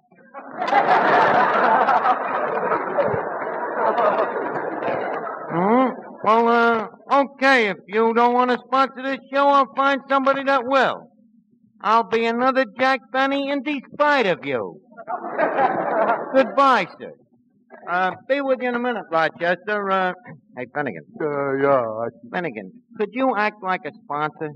Sponsor? I'd come a natural. Good. I'll tell you in a minute what I want you to do. Folks, we're going to act out this radio program of mine now. Miss Duffy, you're going to be Mary Little. Now, don't forget what I told you, Finnegan. Okay, Rochester, we're all set to act out the radio program which I have wrote. You ready? What have I got to lose? Just wait till you hear these jokes now. Okay, folks, let's go. Ladies and gentlemen, a few minutes ago, a taxi pulled up to the studio and stopped with a jerk. The jerk got out, and here he is, that funny man.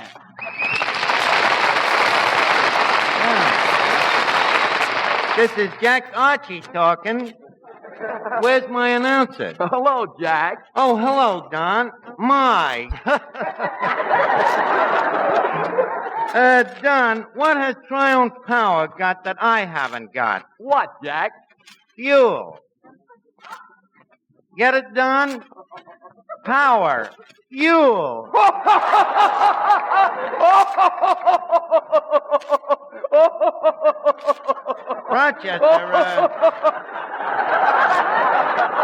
Rochester, did you ever hear a laugh like that? I've been hearing a laugh like that for years. For years, it's been ringing in your ears, huh? I can go along with the gag. Yeah, but first you gotta have a gag. Well, look who's coming. Mary Duffy. Hello, Jack. What are you laughing at, Mary? I'm laughing because I'm happy. I'm happy because my father and mother are in the iron and steel business. The iron and steel business? Yes, my mother irons and my father steals. Well, Rochester, did that one kill you? I thought you'd like it. Mary, is that a letter from your mother? Yes, this is a letter from my mother, Mrs. Duffy. I'll read it to you. My dear daughter, Miss Duffy, your cousin Randolph was very embarrassed the other day. He walked into a restaurant and said to the waiter, "Do you serve crabs?" And the waiter said, "Sure, we serve anybody." Oh, that reminds me. Regards to Jack.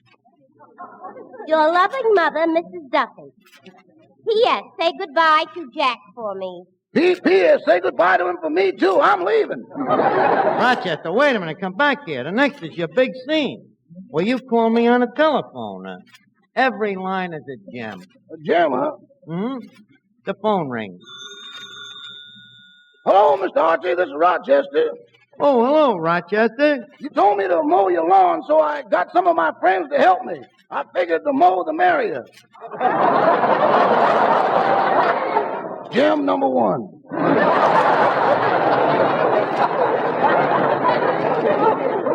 Keep going, Rochester. It gets even better. Say, Mr. Archie, I saw Carmichael the Bear this afternoon, and he didn't have any clothes on. What's that? That should have been a laugh. Give me one reason why. Don't you get it? No clothes. Carmichael. Bear. You know the trouble, Rochester? You didn't read the line right. Oh, yes, I did, to my eternal shame. Now, wait a minute. Here comes the thing now that makes you the most important guy in the show. A phone call from your own valet. The phone rings. Answer it, Rochester. Hello, this is Rochester. Hello, Rochester. This here's Westchester.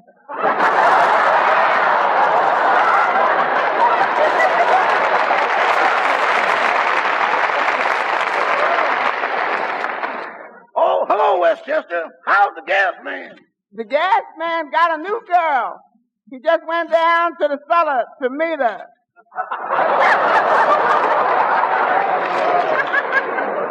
To meet her. Not only are these laughs bad, but I ain't even getting them. What do you mean, bad laughs? If the sponsor was here, he'd tell you himself that they're good. I said if the sponsor was here...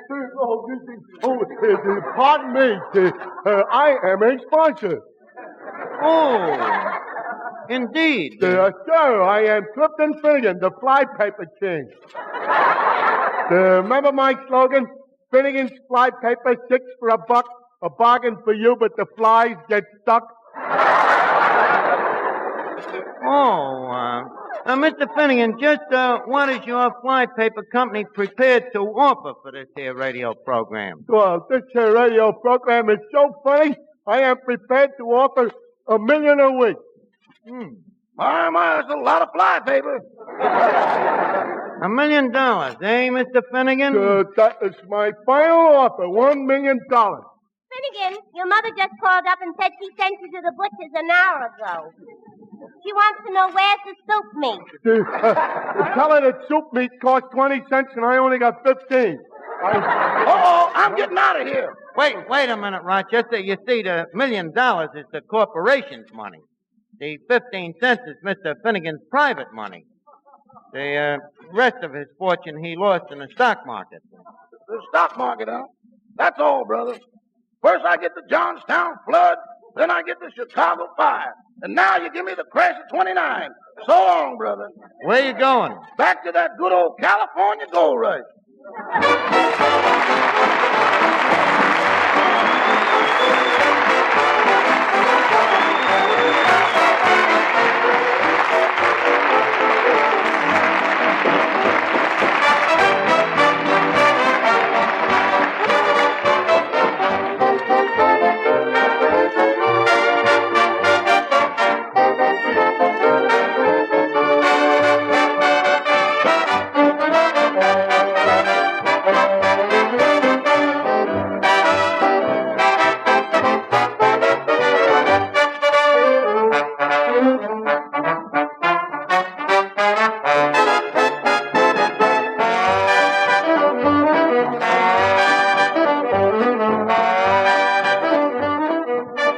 Before we leave Duffy's Tavern, Levis put a couple of nickels in Duffy's jukebox.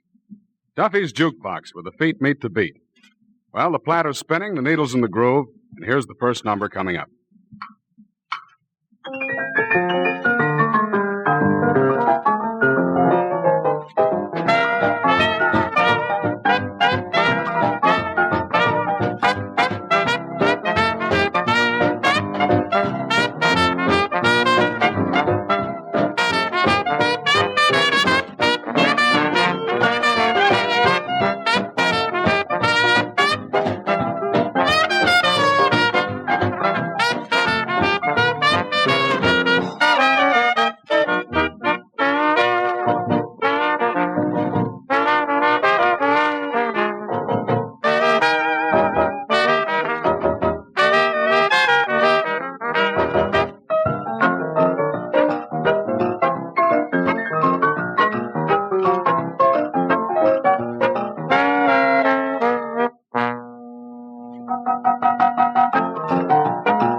Duffy's Tavern was rebroadcast especially for you men and women in the armed forces of the United Nations by the Special Service Division of the War Department of the United States of America.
Log entry. The ketch Scarlet Queen. Position 123 degrees, 8 minutes west, 37 degrees, 31 minutes north. Gyro compass course 237. Wind fresh, sky fair. Remarks. Cleared port of San Francisco at 2:30 p.m. Sailing delayed 19 hours due to death of first officer. Cause of death, murder.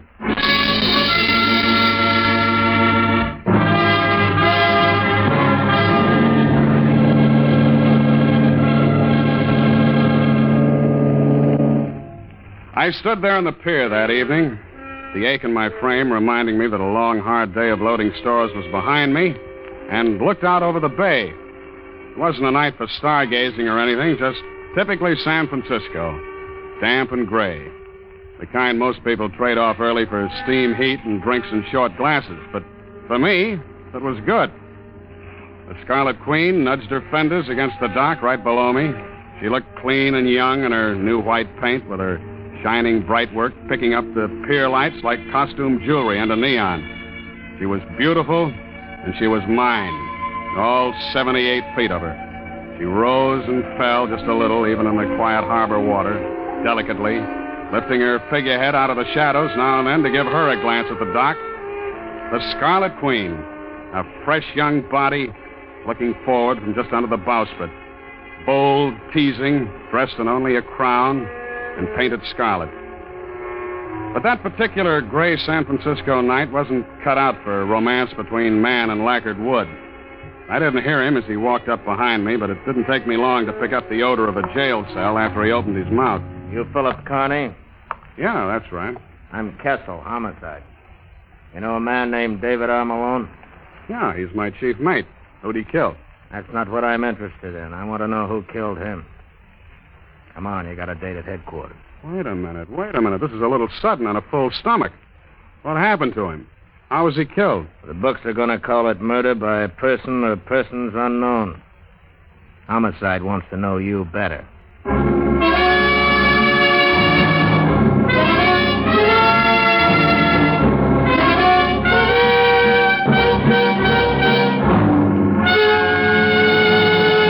And so begins the voyage of the Scarlet Queen, with Phil Carney, master of the proudest ship to plow the seas, bound for uncharted adventure. Every week, a complete entry in the log, and every week, a league further in the strange voyage of the Scarlet Queen. Your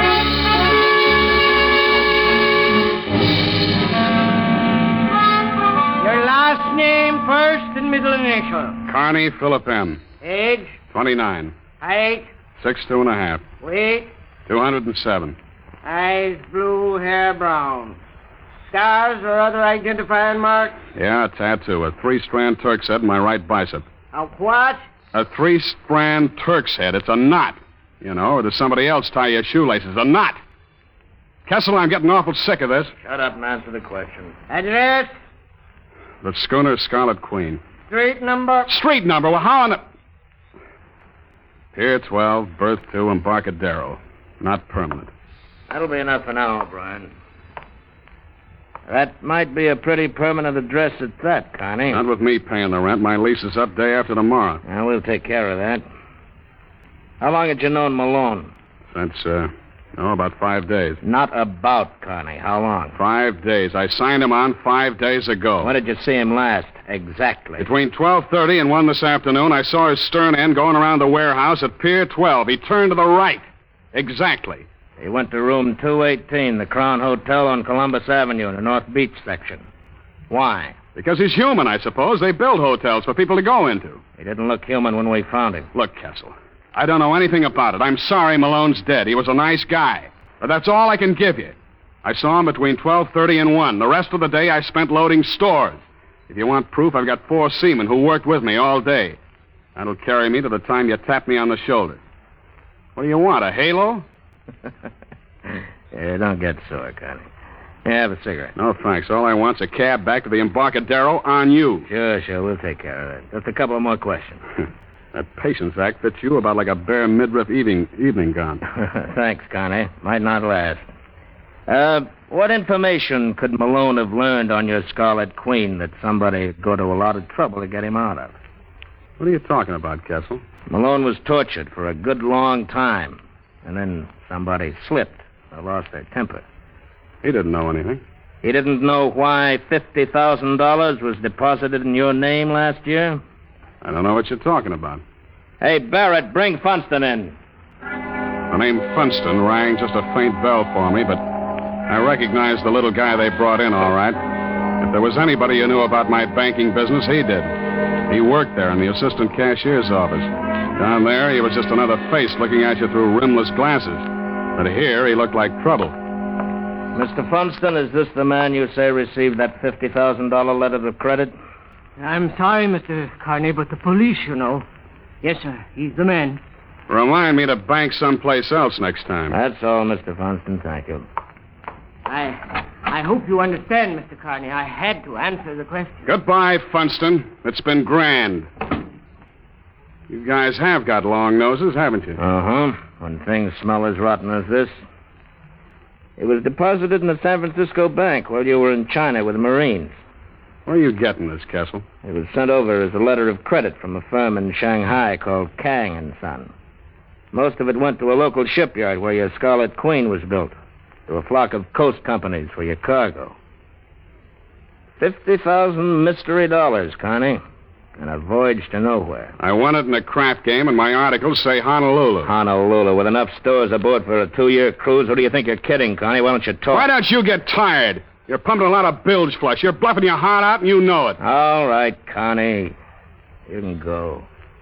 But we'll be hearing from you. Sure. I'll send you a postcard from Honolulu. Be a Christmas card by the time you get there. I'll take that cab now, huh? With $50,000 in mystery money, you can pay for it. Now get out of here.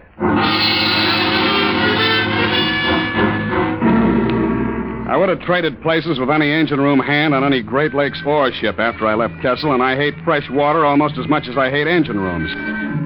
Kang had warned me when I signed with him in Shanghai. The opposition, he called them.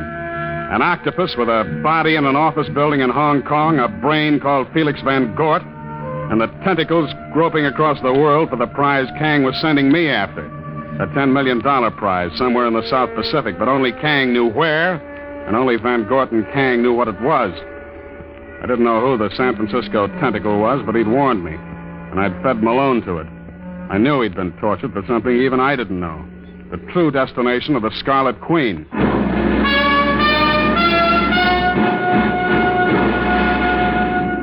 I locked my cabin door, closed the ports, and poured a couple of stiff drinks. I checked my naval code on the disposition of the monies and effects of deceased seamen and got Malone's stuff together. In a pocket of one of his coats, I found a match folder from the Gorgonia, a bar advertising pre-war whiskey and continuous entertainment. On the inside was a name, Helen, and the number 218. So I kept it. By 11 the next morning, Malone was written off my books, and my new chief mate was aboard an old salt by the name of Pritchard. By 11:15, Kessel's crack about that Christmas card made sense because the Coast Guard handed me a piece of paper saying my port clearance had been revoked indefinitely. And at 11:30, I was in my cabin cleaning a .45 automatic that I'd gotten out of the habit of wearing, and that's when I met Gallagher. Big Red Gallagher. Hello, Skipper. Who the devil are you, and how'd you get aboard? I wanted to talk to you. I'm Red Gallagher. Where's my gangway watch? He's got orders. Nobody aboard. He tried, Skipper. Don't blame him, but you know how it is. I wanted to talk to you. He didn't have to explain. He held up a hand about the size of a fielder's glove and rubbed the knuckles as if they were bruised. He didn't have to say any more. He was about my size, wearing a shapeless, stained white duck officer's cap, faded dungarees, and a jumper with the sleeves rolled up. His face was heavy-featured, but not flat. His eyes, gray and set off by crow's feet wrinkles from squinting into the sun. And they were laughing at me. But no harm done, Skipper. He isn't hurt bad. Maybe he wasn't big enough to put you over the side, huh? Now, wait a minute, Skipper. Take it easy. We'll just bust a lot of furniture and lose a lot of skin that way. Don't be so jumpy. All right, unload in a hurry and get out of here, then. What do you want? I hear you're looking for a new chief mate, and I want to sign on. You're about 2 hours too late. What? My new mate signed on. And listen, if anybody told you the way to get a berth is to start knocking the crew around, they gave you the wrong idea. I wouldn't get into a dory with you. Oh, wait a minute, Skipper. I was made for this trip. I've been with sail all my life, and I traded 3 years out of Sydney. I know that South Pacific. How do you know where I'm going? If that Scarlet beauty under your bowsprit hadn't whispered to me, I could have checked your bills of lading and found glass jewelry, knives, and general Pacific trading cargo. You're too nosy for me, Gallagher. That's because I'm interested. Give me the berth, Skipper. What do you say? I say get your sea boots off this ship. I'm manned and loaded and ready to shove as soon as I get clearance. When do you think that'll be, Skipper? What do you mean by that? There you go, getting jumpy again. That was a civil question. I just wanted to know how long, that's all. It'll be as quick as I can make it. Yeah, I guess I can't blame you for that. But maybe it'll be long enough for me to try again. You need me on this ship, Skipper. I've lived a long time without you, Gallagher. Keep your eye on the newspaper shipping column. That's as close as you'll come to my sailing. After he left, I went to work on the 45 again, and at about 9, I got ready to follow the match folder. The Gorgonia was a typical non-tourist North Beach bar. Good, healthy fishermen up from Fisherman's Wharf. 3 women at the bar, and one sitting an electric organ up on a platform. None of them had Helen printed on their backs, but the only one whose name anybody would bother writing down was the gal making with the music. Honey-colored hair with a gardenia over the left ear, white shoulders pushing out of a whiter gown, a face full of confidence in the rest of her, and no wonder. After I finished my drink, I walked back toward her. Say, excuse me, but would your name be Helen? Well, that's a novel approach, isn't it? Should I go back and try it over with Irene or Penelope? What's the difference? It'd end the same way. Can I play something for you? Oh, this one suits me. If I can talk to you through it. Can't for the life of me see what we'd have to talk about. Maybe some other time we can get around to that. But I ran into an old mate of mine yesterday. He mentioned this place and you, and now I'd like to locate him. His name is Dave Malone. You know him? Malone? You sure he said he knew me? Yeah, I thought so, but maybe he was just hoping, huh? Afraid that must have been it. Because I don't know any Dave Malone. Yeah, well, it was one of those things. He mentioned your name, so I thought I'd give it a try. But I'll browse around, and maybe I'll come back on my own sometime. I hope you do. I'll be here. Yeah. And, wear that dress, will you?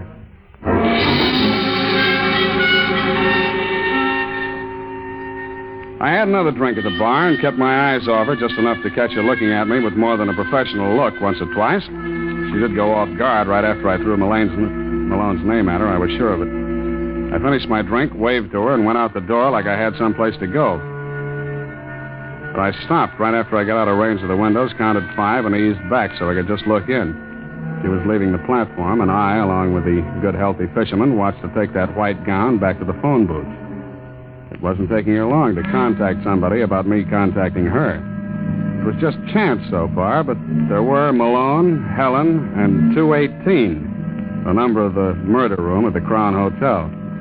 It still could have been coincidence, but there isn't much room on the back of a match folder.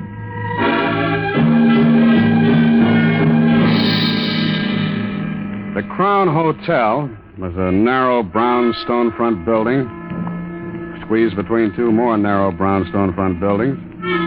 I looked in at the musty lobby. It was empty. I tried the door once to see if it was going to ring a bell someplace, and when nobody showed up, I went in. There was a dingy brown hunting scene hung on one wall, and a dingy brown smell of bad ventilation hanging over everything. There was an immodest calendar from a Reno gambling club wasting its time behind the desk, and a register book that had seen more lies than Munchausen. I flipped the pages back to the day before, found room 218. It was registered to one John Smith. And then, just on impulse, I flipped back to the current date and found myself on top of the whole mess. There, sprawled in an awkward hand against room 218, was the single name, Gallagher.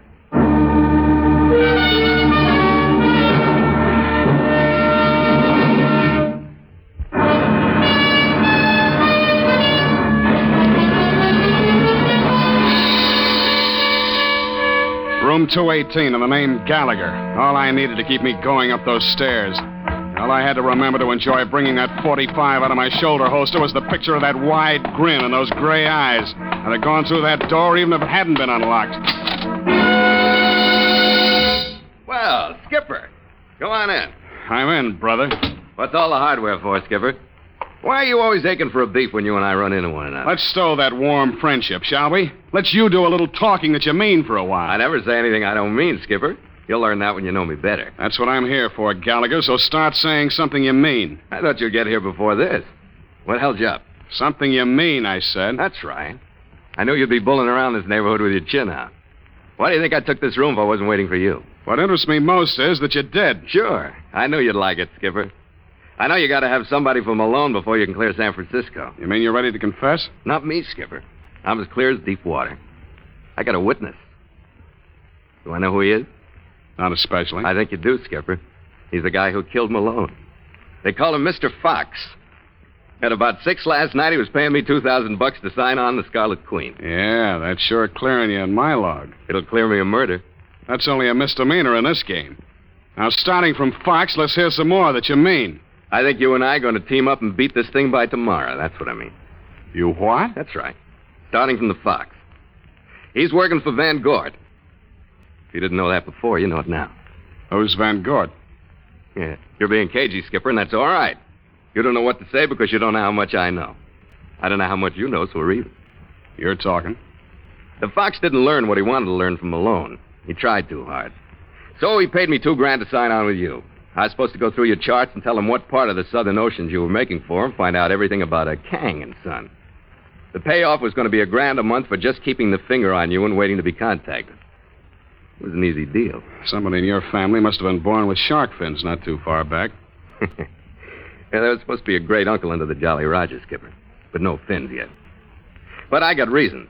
I'm telling you this because if they'd pay off like that for just a line on you, I figure the real dough's going to be made on your side. I still want to ship with you. But for you. Well, I'm telling you, Gallagher, for the price of the Queen, I can't tell you who's crazy in this room. Nobody is, Skipper. You're going to be ahead, too. Believe me, you are. Not ahead of you, Gallagher. I'm not crazy enough to turn my back on you. Listen to me. You know you're fighting a big outfit as well as I do. But I can clear up the mess here in Frisco. I'll put you next to the Fox and his mermaid. Her name Helen? How'd you get that? She isn't hard to find. Well, that's right, Helen Curran. She led Malone to this room with a smile and a promise. Either one would look good from her. I know. I was there. Good. That makes it simple. Come on, I'm going to get you Malone's killers to prove whose deck I'm on. Or put me on a morgue slab for an extra $2,000. I trust you like I trust a compass at the North Pole. All right, take a gamble, and it means your port clearance. But you got to have bait. That's you. And you got to have somebody who can put it in the right place. That's me. Come on, I'll show you how it works. It was about 11:15 when I pulled my left ear for luck the last time, followed him down to the lobby, and took my last look at that Reno calendar. Gallagher looked like he was enjoying putting me on the block. The only reason I could dream up for playing sucker was the idea that as long as I kept a line on him, I was at least secure to something. He squeezed me into the phone booth with him when he put the bait on the hook.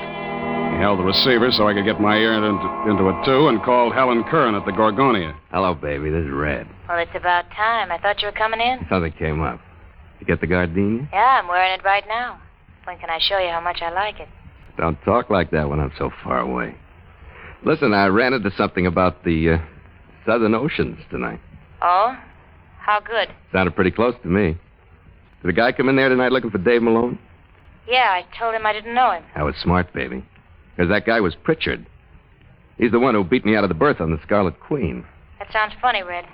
How'd you get all this? He stuck his head in the bar where I was, and I recognized him. He's got the information we want, baby. I could have maybe pumped him for it, but I thought it'd be better if you and the Fox were in on it, too. Maybe in your apartment later? Well, that's for you to work out. Where is he? On his way back to the Gorgonia. I better tag along for the party, don't you think? Pritchard's big. Yeah, all right, Red. Give me a half hour to get through to the Fox and call me back. I'll let you know where he'll pick you up. Okay? Yeah, but, baby, take it easy till I get there. I don't want that gardenia crushed on anybody's shoulder but mine.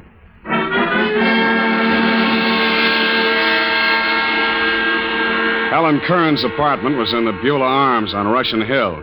It was a little overdone and modernizing a setup that was dull mid-Victorian a few years back.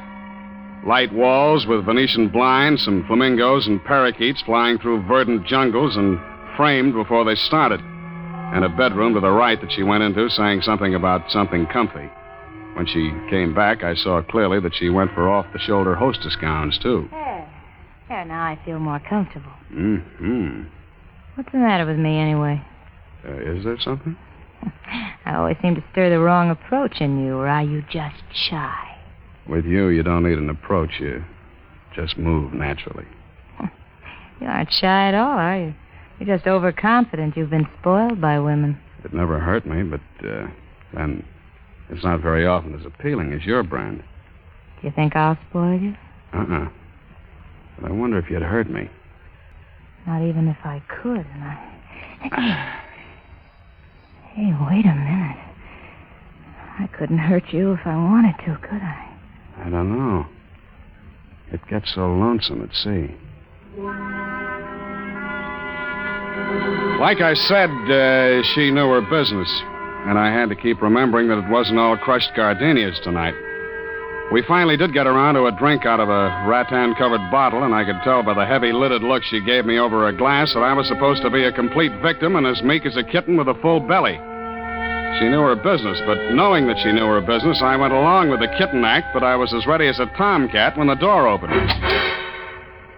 But I wasn't ready for who came through it. It was Funston. He was still looking through the rimless glasses, but now his eyes were steely hard and his mouth hung open a little like it was watering. It only took one deep breath to realize that he was the Fox. Gallagher followed him in wearing the grin. Hey, boss, wait a minute. Something's wrong. This guy isn't Pritchard. Red, what do you mean? That's right. This guy's Phil Carney, the master of the Scarlet Queen. I was sitting on the couch, and after a sellout like that, there was no use standing up. Helen left me like I'd broken out with the purple pox, and Funston had a small caliber gun out of an inside pocket fastened I could get my breath. Gallagher still stood behind him, looking at me with that grin. Red, he's the one who was in to see me earlier. Never mind, Helen. Something went wrong then. This isn't the guy I talked to. Never mind, I said. I'm well acquainted with him. You're an impulsive man, Mr. Carney. What are you doing here? I like a game of bridge as well as the next guy. You play a stupid game, Mr. Carney. You should remember that your Red Queen is not the top of the suit. She'll do. She'll never win a trick. You'll never use her. You know what I mean? Yeah, I know what you mean, but you're bluffing, Funston. Either that or you're double-crossing Van Gort and talking for yourself, fighting to stay clear of Malone's murder. I want more than talk. Yeah, you're still bluffing. You don't want to hurt me. Because with me out of the way, Van Gort's octopus would have nothing to follow. Wise up, Funston. You don't scare me. I'm too valuable. All right. I'll pay you $25,000 for the destination of your Scarlet Queen. I can't hear you. There are methods that talk louder than money. Now you're bluffing again. You'd never get it that way either. And what did Van Gort say if you laid me next to Malone? That's something I'll have to find out. At the moment, that looks better than arrest for murder. Stand up, Carney. You're really on a spot, Funston. You're even getting the double cross from your own people in this room. Now, who's bluffing, Carney? I mean, you're getting it from Gallagher. He knew who I was tonight. Gallagher. Skipper, why do you have to rush things? Oh, no. I'm all right, Skipper. I'll take him. Watch the mermaid. I raced her across the room to a table. She had a drawer open and a nickel-plated revolver half out of it by the time I grabbed it. Drop it, sister. Drop it. Come on. I said drop it. Calm down, sister. Get over there and calm down.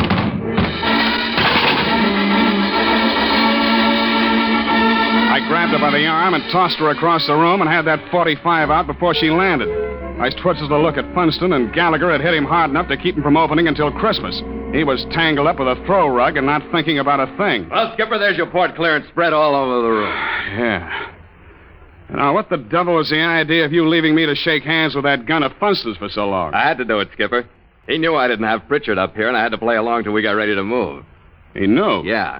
He had some of his playmates guarding the Scarlet Queen. He knew Pritchard never came ashore tonight. Yeah. But we're a great team, Skipper. We're standing up and they're lying down. I'll agree with you there, Red. Keep them that way, will you? I got a proud call to make to homicide.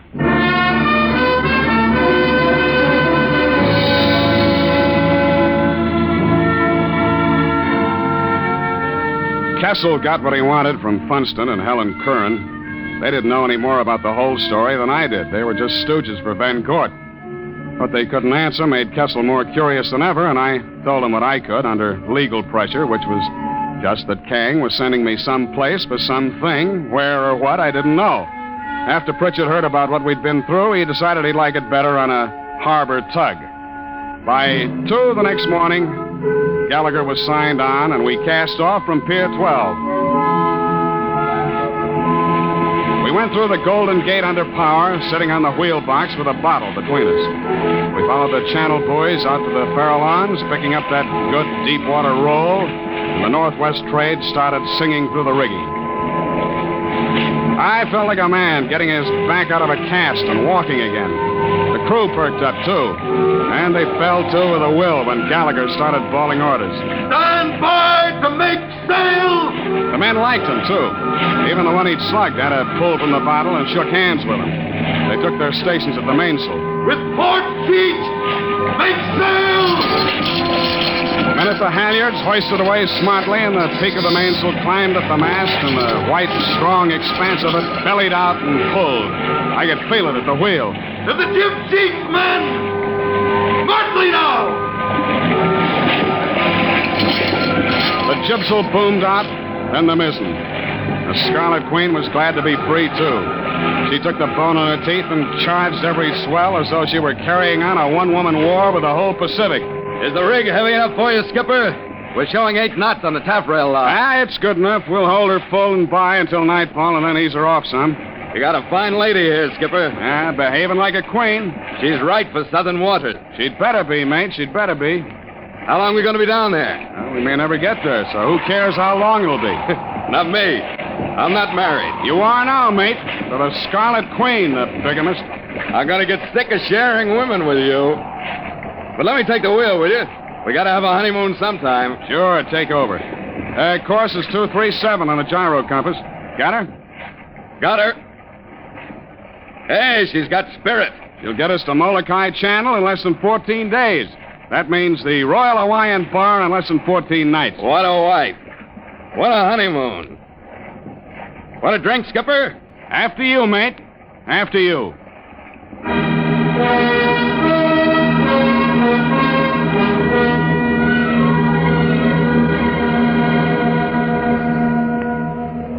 Log entry.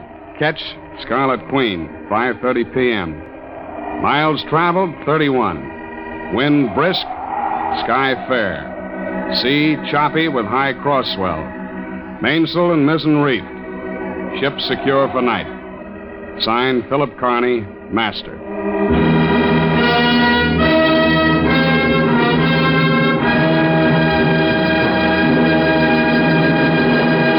Sail into further adventure on the voyage of the Scarlet Queen next week at this same time. Port of call, Honolulu.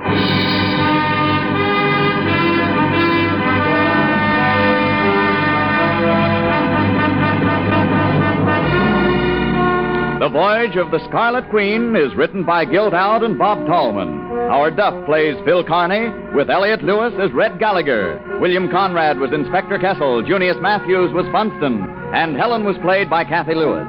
Music scored and conducted by Richard Arant. The Scarlet Queen, directed by Jim Burton, is a Command radio production.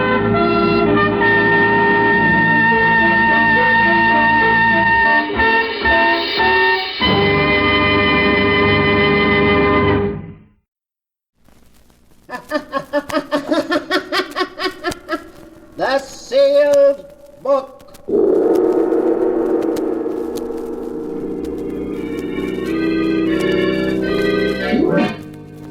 Once again, the keeper of the book is ready to open the ponderous volume in which is recorded all the secrets and mysteries of mankind through the ages. All the strange and mystifying stories of the past, present, and the future.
Keeper of the book, what tale will you tell us this time? What tale shall I tell you? I have here tales of every kind. Tales of murder, of madness, of dark deeds and events strange beyond all belief. Now, let me see. Yes. Here's a tale for you. A tale of a man who stole by force the secret of immortality, of life everlasting, and entered into a mad adventure. The title of the tale is King of the World. Here is the tale as it is written in the sealed book. It is late at night, and the wind howls over the desolate countryside. In the darkness, a man runs frantically through the woods, trying to elude his pursuers. I've got to shake him, or it'll mean a 10-year stretch. Stop, or we'll shoot! That's twice they got me in the same arm. Oh, here's a house with a light in it. My only chance. If I stick to these trees, they won't be able to see me. I'm almost there. Here's a door. If it's only unlocked. Oh, it is. Good evening. Now listen. And listen close. A couple of guards from the Horton estate are after me. I'll be behind this door covering you with a rod. So you haven't seen me, you understand? I understand. That must be them. Remember, any tricks, and I'll start blasting. I have no intention of being foolish. Okay, go ahead then. Open the door. Yes? What is it? There's been an attempted theft of the Horton diamond, sir. We chased the crook this way. Have you seen anything of him? Why, no. There hasn't been anyone here tonight. We'll keep on going. Good night. They're gone now. You did all right. I'm glad you're satisfied. Hey, what kind of a place is this? All those machines, bottles, and things. This is my laboratory. What are you, a professor? Yes, you might... Hey, what's that? Why, your nerves are on edge. It's only my Great Dane, Caesar. Come in, Caesar. We have a visitor. Hey, what's he growling at me for? I'm sorry. He always growls at strangers. Don't like him coming towards me that way. Keep him away, will you? Come here, Caesar. He won't listen to you. He's going to spring. Well, this'll stop him. Get him off my arm. Take him away, will you? Here, Caesar. Here. Stop it, I say. Stop it. That's better. I think I'd better put the chain on you, Caesar. Did he hurt you? Look, I put 3 slugs into that dog. Why isn't he dead? He isn't even wounded. You must have missed. You say I missed him, do you? I won't miss him this time. I suppose I missed him that time, eh? Why isn't he dead? Well, the truth is, in this laboratory, I've created a serum that has the power to defeat death. I call it Serum L. L for life. You mean the stuff protects you from a bullet or a knife wound? In a way, yes. Swifter than the eye can see, it heals all wounds. The damage is repaired in a fraction of a second. Yeah. My serum is what protected Caesar. A shot of that stuff and you can't be killed.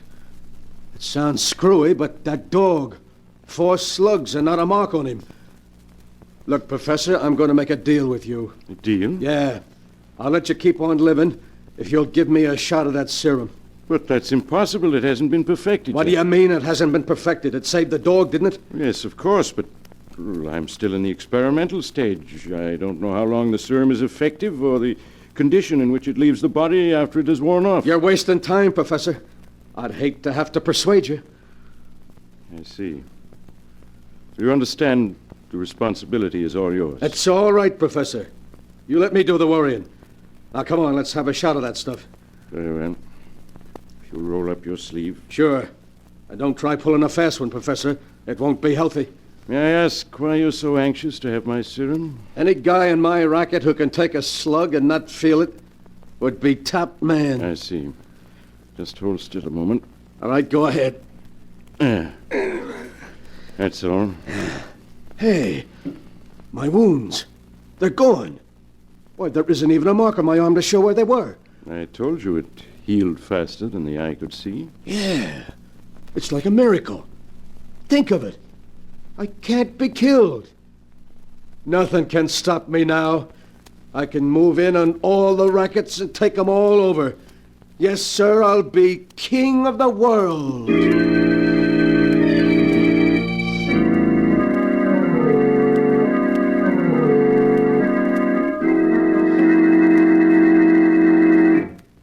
Hello, Duke.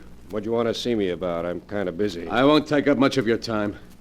I'm after a job. Well, I'd like to give you one, but I haven't room for another man. You're wrong. There's one job in your racket that's going to be open soon. Yours. Mine? Yeah. Duke, you've got a funny sense of humor. Yeah, I know. But this is one time I'm not kidding. You better be kidding, or it might not be healthy for you. I don't have to worry about my health anymore. You'd better go while the going's good. I like it here. You're the one who's leaving. Right now. You haven't got a gun, Duke. The boys saw to that. And I have. You're a little nervous, ain't you, Williams? Stay where you are. I'll let you have it. I don't scare easily, not anymore. You asked for it. Couldn't have missed. I won't this time. Don't seem to be able to stop me, Williams. I shot you. I tell you I shot you. Why did you fall? Oh, it can't be. I put 6 bullets into you. Why did you fall? Your gun is empty now, Williams. It's just you and me. No, Duke, don't. I'll do anything you say. Stay away, please.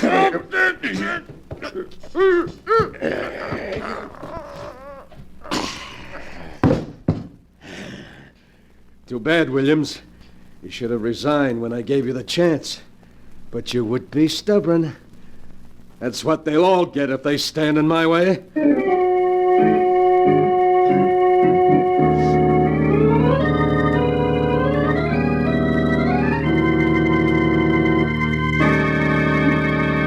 Hello, Mike. Come on in. I'm just totaling up the take for last month. Gonna be quite a haul. Duke, you're headed for trouble. You've been expanding too fast, stepping on too many people's toes. They don't want to get stepped on. They better stay out of my road. They've tried to bump me off a half a dozen times in the past month, and I'm still alive. Duke, what is it that keeps you up, even after they put a dozen slugs into you? Your job is to carry out my orders, not to ask questions. Oh, I didn't mean anything by it. I hope you didn't. Now, look, I want you to pick up a fast car. We're going after the Horton Diamond tonight. The Horton Diamond? Yeah. Ah, Duke, that's suicide. We're cleaning up right here. Why risk our necks on a dangerous job? Because I want the Horton Stone. The way I got it figured, we can't miss. Remember, their guns can't stop me.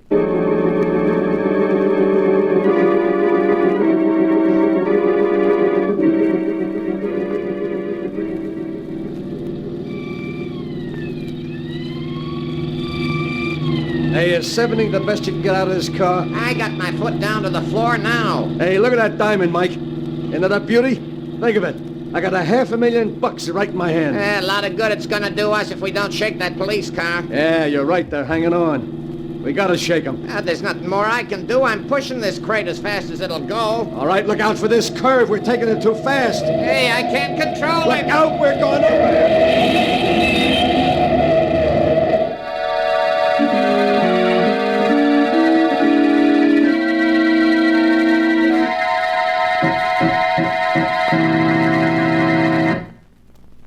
Look at that car, will you? They must have been doing all of 70 when they crashed. Yeah, they'll sure have a hard time identifying this guy behind the wheel.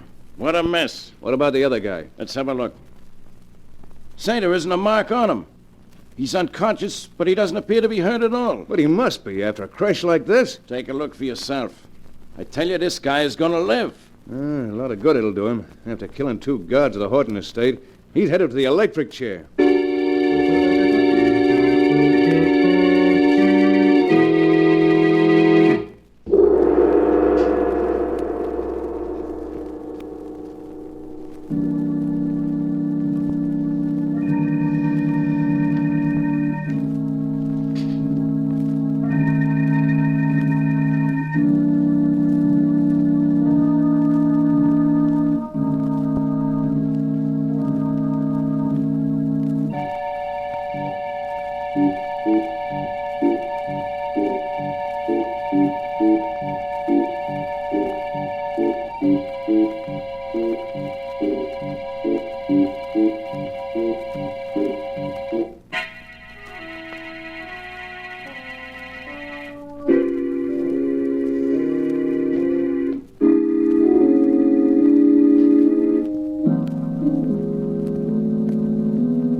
And now, to go on with the story of the King of the World, as it is written here in the sealed book. Duke Farson, having been duly tried and sentenced for the murders he committed, is being strapped into the electric chair. Warden, you're wasting your time. This isn't the last mile from me. I'm one guy you can't fry. All right, Richards, we can proceed now.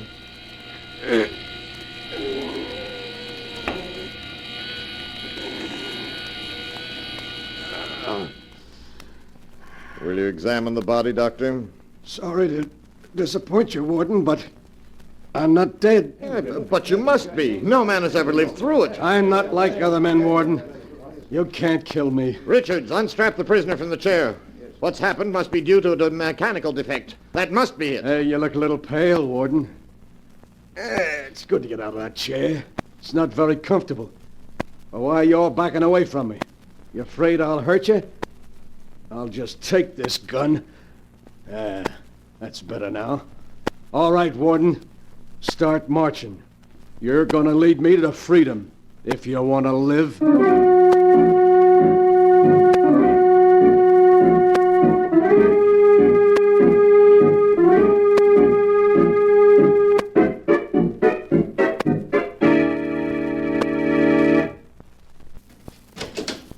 Duke. Let me in, Joe. Quick.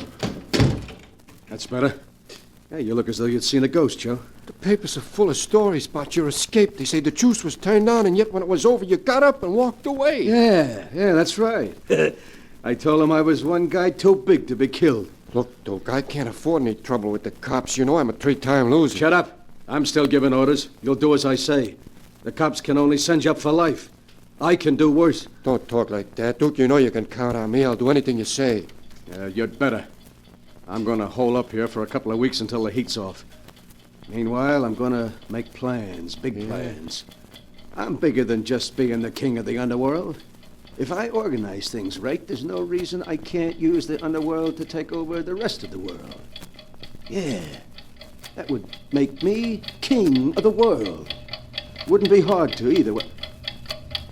Why is that clock so loud? I can't even hear myself talk.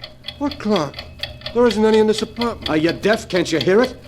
No, Duke, honest. I don't hear a thing. You must be imagining things. I don't know. I don't hear it so loud now either. Yeah, I guess maybe it was my imagination. Yet I could have sworn. Well, never mind. I got other things to think of. Big things.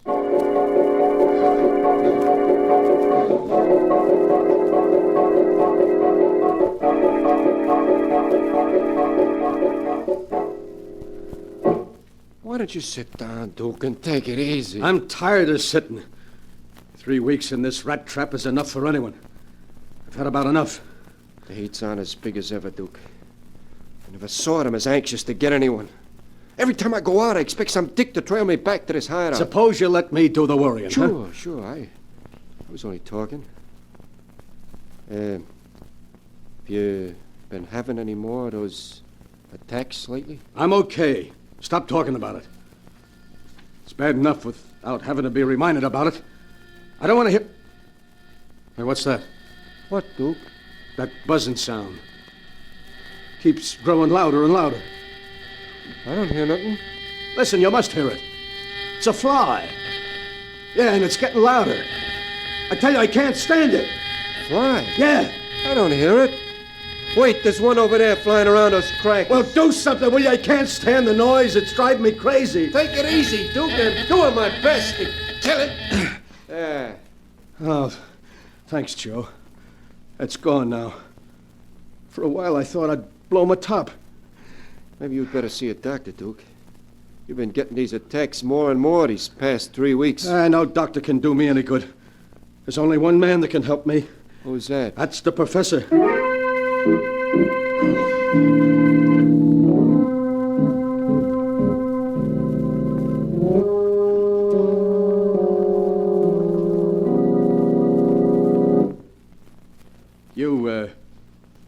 You remember me, don't you, Professor? Yes, of course. I've been reading quite a bit about you in the papers lately, Mr. Farson. Your serum was all right, Professor. It saved me from being electrocuted, but I don't know, these last 3 weeks, something's happened, and I don't like it. Suppose you tell me about it. I keep getting attacks. Maybe I'm listening to the radio. Everything's fine. Then all of a sudden it grows louder, as though someone was turning it on full blast. Mm-hmm. It pounds on my head until I think I'm going crazy. Professor, I can't stand it. You gotta help me. You recall that when you asked for my serum, I told you it hadn't been perfected? Well? That I didn't know what effect it would have on the human body? Yeah, I know, but you gotta help me now. I can't go on this way. I keep waiting for the next attack. each one is worse than the last. You remember my Great Dane Caesar, don't you? Yeah, sure. He tried to take a piece out of my throat, didn't he? I'll open this trap door. You can see him in the cellar. Huh? There he is, Mr. Farson. Well, what's wrong with him? Why does he keep whining like that? Caesar, too, received an injection of the serum, Mr. Farson, 6 months before you received yours. Yeah? Now, every sound he hears is 100-fold greater. I'm speaking to you in normal tone of voice. Yet to Caesar, I'm shouting unbearably loud. You mean that... Caesar has passed into a condition where every sound is sheer torment. To be quite frank, he went insane 3 months ago. Oh. Well, why don't you kill him? Put him out of his misery. You forget, Mr. Farson, that the serum still protects him from death. He can't die. And is that what'll happen to me in a few months? Yes, I'm sorry to say. But, Professor, there must be something you can do. Maybe you got another serum, huh? Anything. I've got money. I'm sorry, but it isn't a question of money. I can offer you no help. I can't go on this way, waiting for each new attack. And then in the end, if only there was an end, if only I could die.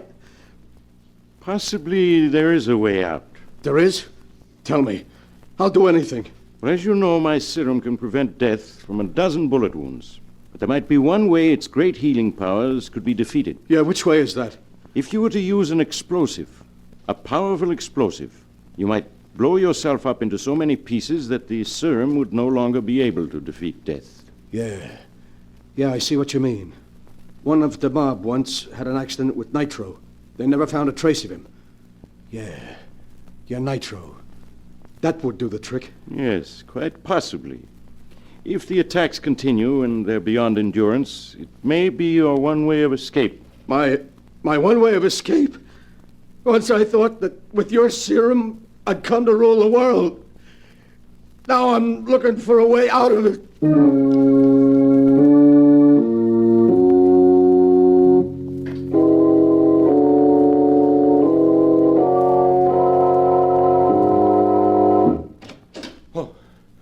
It's you, Duke. Yeah. You expecting someone else? No, of course not. What are you so jittery about? Who, me? Yeah. I'm okay. What'd the guy you went to see say? He can't help me. No one can. What are you gonna do, Duke? There's nothing I can do but wait. Maybe he was wrong. Maybe I won't get them attacks anymore. After all, just because it happened to the dog doesn't mean that... Hey, what's that? That steady pounding. It's growing louder and louder. Must be another attack. I can't stand it. It keeps pounding, louder and louder. Maybe it's the faucet in the kitchen. It's been leaking lately. I'll have a look at it. I can't go on this way, I tell you, I can't. It's gone now, but there'll be another attack. And then another. The faucet was leaking. I just turned it off. Was that what was troubling you, Duke? Yeah. It's no use. I can't go on this way, waiting for it to happen all the time. And then ending up like that dog. What dog? Never mind. Get out the car. We're going on a little trip. Trip? Yeah. Where to, Duke? Upstate to the old hideout. I'm going to try to take the one way out.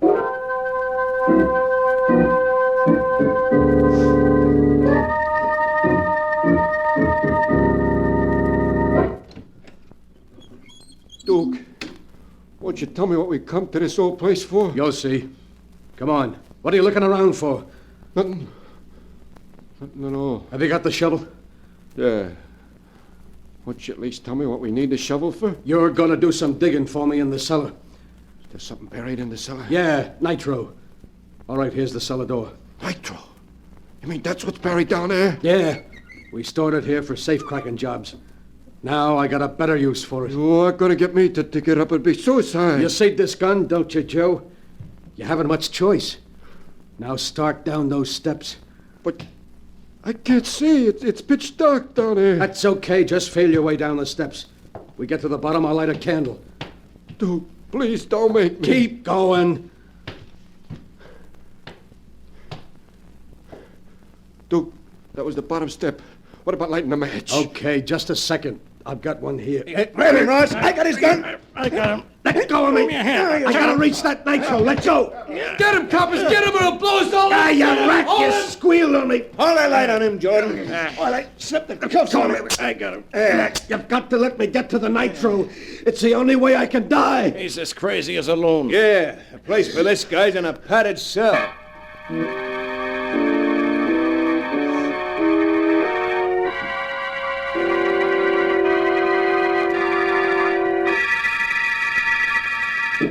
All right, Farson, in you go. All right. There. You won't be able to hurt yourself in that nice padded cell. And you won't be able to hear any of those loud noises again either. No noises. There aren't any radios or watches or automobile horns that can bother you in that cell. It's guaranteed 100% soundproof. Now be a good boy. Oh, you gotta let me go.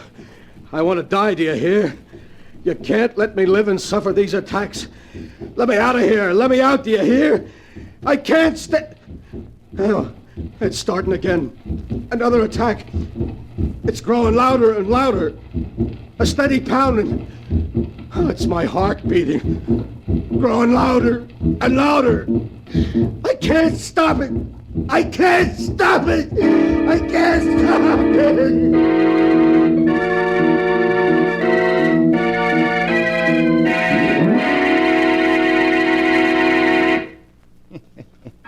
And that is the story of the King of the World, as it is written in the sealed book. Years have passed, but Duke Ferguson is still locked up in the padded cell. Day and night he begs to be executed, and yet at the same moment he knows he can't die, that the serum in his blood has given him immortality and sentenced him to a life filled with torturous sounds from which there is no escape. There is no escape. It is so written here in the sealed book.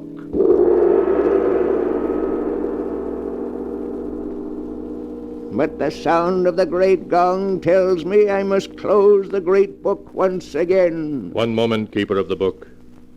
What story from the sealed book will you tell us next time? Next time? What shall it be? A tale of madness? Of terror? Of dark deeds in far lands? For I have them here, all the stories that ever happened, and many that have yet to come to pass. But I'll find one for you in just a moment.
And now, Keeper of the Book, have you found the story you'll tell next time? Yes, I found one.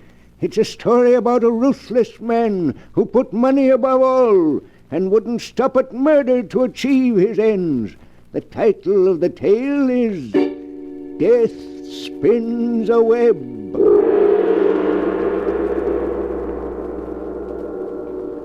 Be sure to be with us again next time when the great gong heralds another strange and exciting story from The Sealed Book. The Sealed Book, written by Bob Arthur and David Cogan, is produced and directed by Jock McGregor.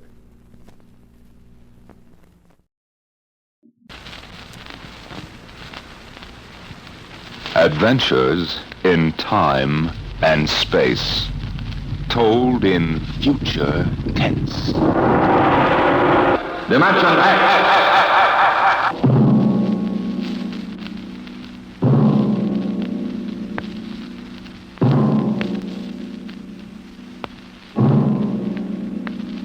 Can you predict what will come in 100 years?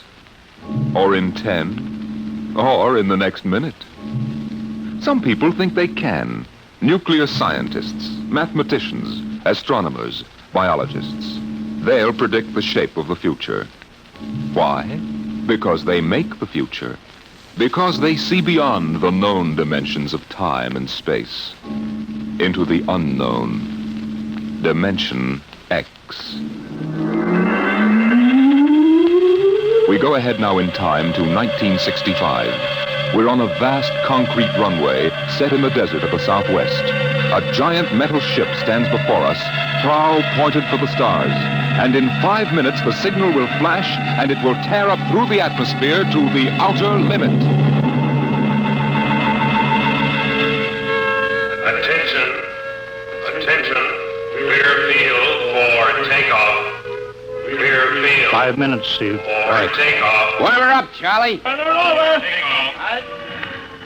I want to go over procedure again, Steve. Don't worry, I got it straight. You just make sure. Okay. I take her up on jets to 50,000, then I cut in the rockets. No lower, or your tail blast will burn out 3 counties. I climb 4 minutes on rockets, then start maneuver tests. Remember that, no more than 4 minutes. Right. This ship isn't like those strato rockets you've been testing. She's the first one built for outer space. If she works, she can go clear to the moon. If I'd have known that, I'd have brought my toothbrush. Well, not this trip. Now get this, Steve. You've got power there to clear the Earth's gravitational field. But remember, after you cut in the rockets, you've only got 10 minutes fuel. If you go beyond the outer limit and don't save fuel for the return... I know, I won't get down again. That's right, Steve. You'll drift off into space. Get that now. 10 minutes fuel. Gotcha. Now, as far as I'm concerned, this project is a lot more important than that cosmic ray bomb they're testing out in the Pacific tonight. Well, the Security Commission brass doesn't think so. I don't see any undersecretaries under anything. Don't worry. In the long run, our ship will make the CR bomb back-page stuff. But in the meantime, it's just as dangerous. Remember, half the principles in this ship are pure theory, Steve. Slide rule stuff. If anything goes wrong, we may have to scrape you off the landscape with a soup spoon. You have a charming sense of humor. Well, here's what I'm getting at. We're risking your neck in this test. If anything blows, we don't want to have the next man pull the same boner. I know, Hank. So keep your mic open and keep talking. If anything goes wrong, we want to know exactly why. And we won't be able to ask you. Let us know before you pull every switch. Before you do anything. You got that? Yeah. Even if you only have to blow your nose. All right, get those fuel lines away. Okay, Mr. Grove. Well, I guess that's about all, Steve. Hey, that reminds me. Look, if Mary calls, I'm just up on a milk run. I didn't tell her today was it. How is she? She's okay, but she's due about now, and I don't want her to be nervous. Hey, I didn't know the baby was that close. Yeah? Steve, I really ought to be sending a single man on this job. What, and cut me out of a soft paycheck? Forget it, Hank. You know you can't get anybody else who can take 15 G's acceleration when those rockets cut in. Yeah, I know. It's time, Steve. Yeah. Well, see you later. Don't worry, Hank. I'll sweat for both of us. Button her up, Charlie. So long, Hank. So long. We'll give you the light from control.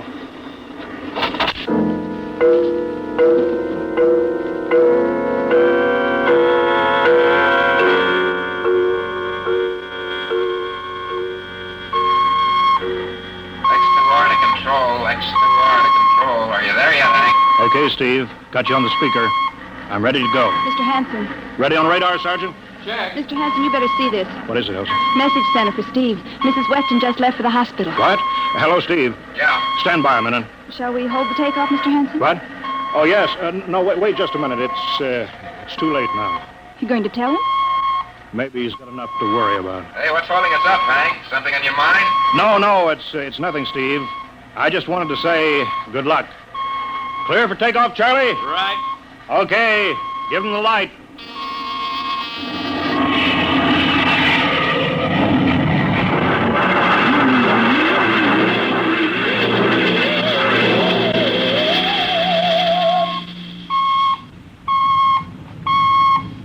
All right, Steve, I'm reading you clear. I'm at 40,000. Airspeed 600. She's running fine. Soundproofing works. There's a third-degree waiver in the AGY pressure. Got that, Charlie? Check. Dead center on radar, Mr. Hanson. 50,000 now. Cutting out the port jet. Now the starboard. I'm off jets. Airspeed dropping. Opening the rocket ports. Switch sticks a little, Charlie. Oxy-alcohol pressure 350. All right, now I'm advancing the ignition key. There goes rocket one.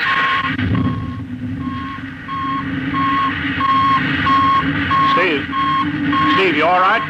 Yeah. Feels like somebody slugged me with a sledgehammer. Airspeed now 1,200. Here goes number two.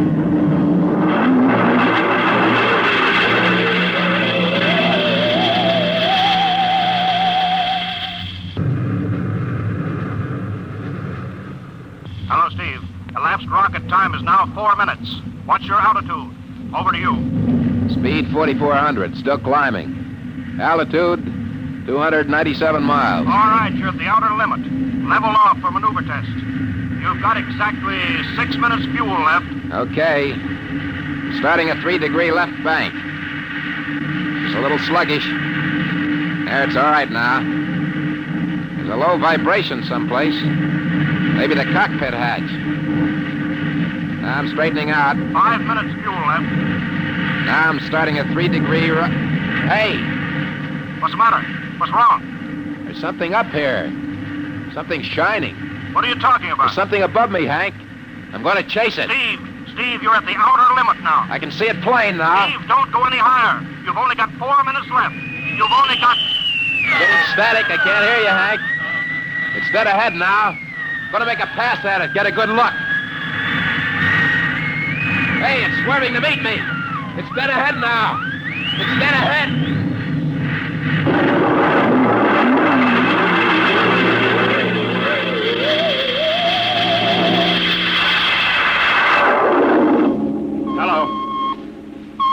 Hello, Steve.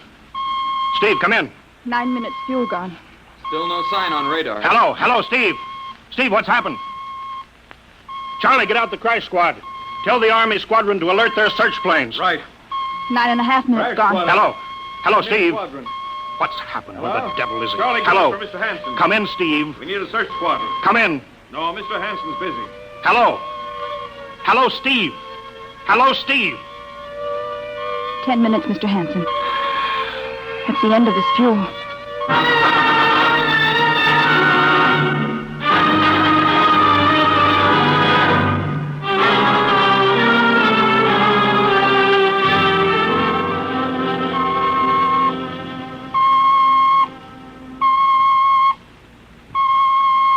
How long's it been now?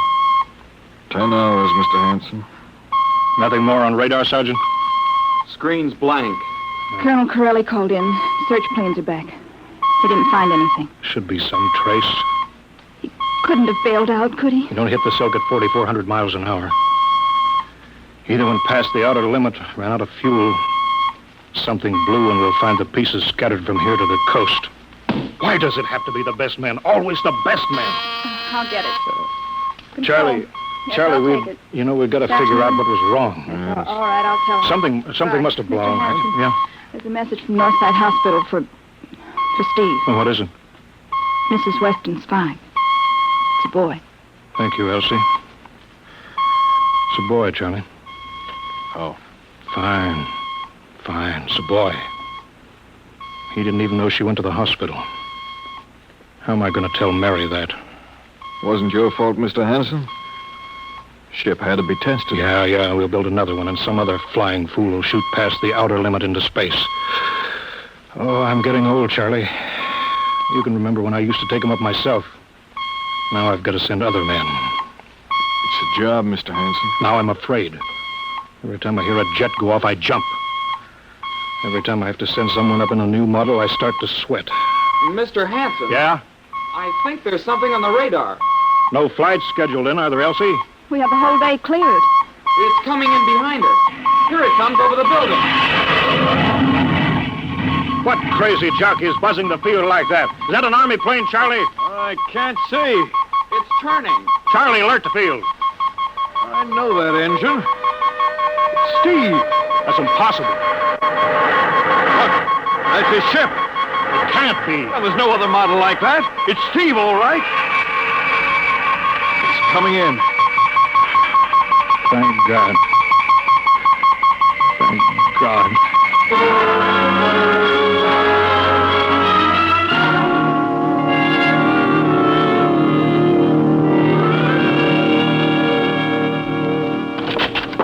All right, sit down, Steve. The quicker we get this done, the quicker you get over to see Mary and the baby. Hank. Elsie, give the order to check and refuel the rockets. I don't want anybody in here till I get Steve's reports. Bury any calls. All right, let's have it. What the devil happened to you? Hank, does that cosmic ray bomb still go off tonight? What are you talking about? Straighten out, Steve. Where you been for the last 10 hours? Listen, Hank, there's something more important. Come on. I've got to get a report on the screen to Washington, so let's have it. I've got to know how you stretched 10 minutes fuel to keep you in the air for 10 hours. Now, one thing before I talk. Look, have the Steve. Geiger men run over the ship before they refuel. What'd you run into? So help me, Hank, I don't know. But we better check and make sure it isn't radioactive. Elsie, add a Geiger report on the standard check. Steve, maybe we better have the doc look you over, too. No, I'll be all right. They said I'd be all right. They? Look, son, I know you've had a tough time, but we've had this field on the alert for 10 hours. One of the Army boys cracked up looking for you, and he's hurt bad. So let's have the story. Let's have it straight. I don't know how to tell you. Hank, I saw something up there. At 300 miles? I chased something up there, Hank, and I caught it. Now, don't hand me that, Listen, Steve. I was cruising along, just starting the right bank, when I spotted something. It must have been going about half my speed. It was egg-shaped and smooth. I made a pass at it, and I was coming back for another, and then there was a humming sound. Humming? A sort of vibration. And I blacked out. I was headed straight for it at 4,400 miles an hour. I thought it was going to be the biggest smash since Hiroshima, and... Hank, is there a drink in that bottle? Never mind that, Steve. What happened? I came to inside their ship. Uh-huh. Steve, this whole thing has been a devil of a strain on you. I'm going to call Major Donaldson from the Army base. Ask him to sit in. Psychiatrist? Yeah, that's a good idea. Let him run his tests. He'll tell you I'm not kidding. Because, Hank, unless I miss my guess, I've just been tipped off to the way the world ends.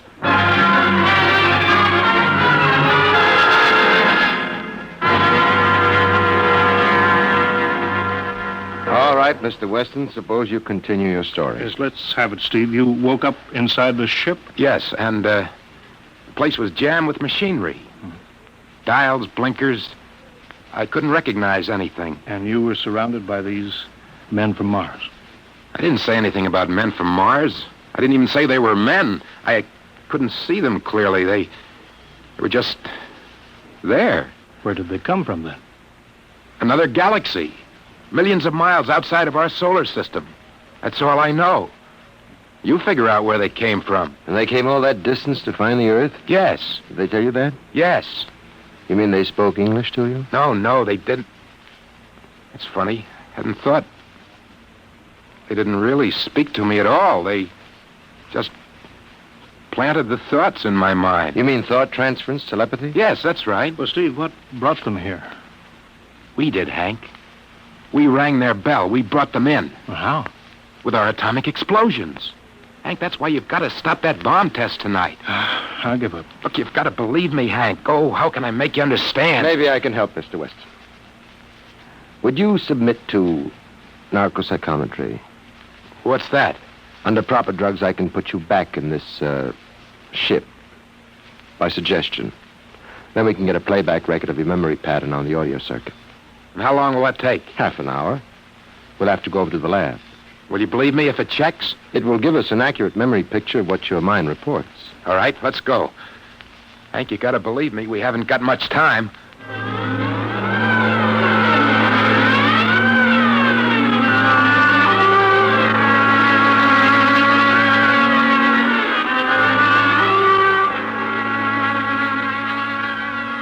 You should be getting drowsy now.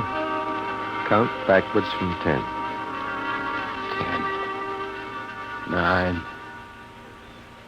8, 7, 6, 6.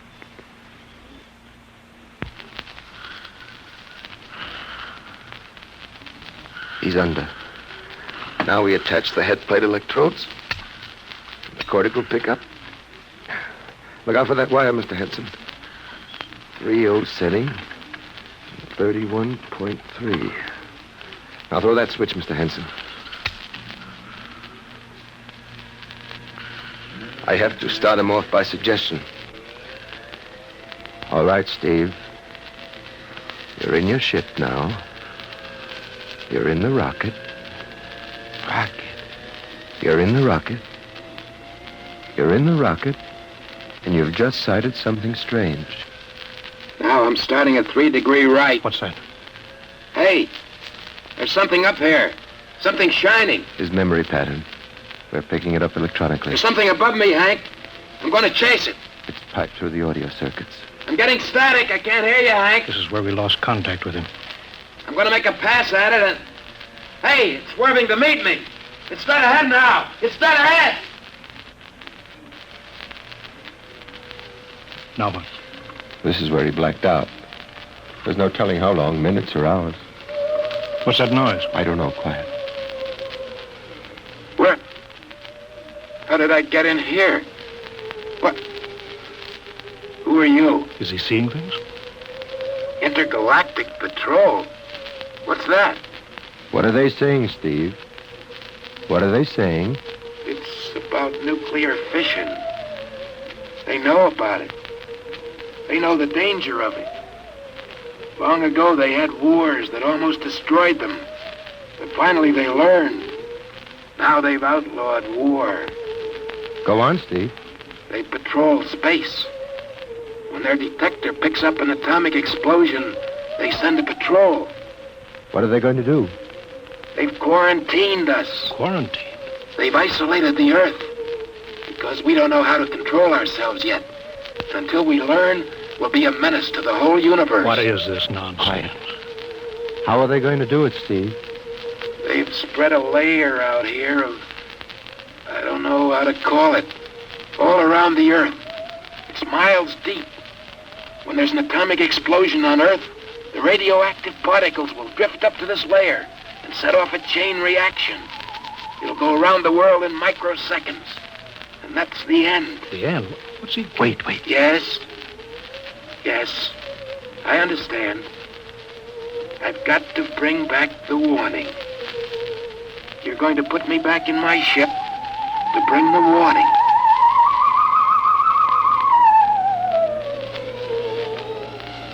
Now what? Blacked out again. I guess that's all.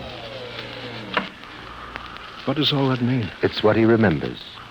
You don't think that really happened? No.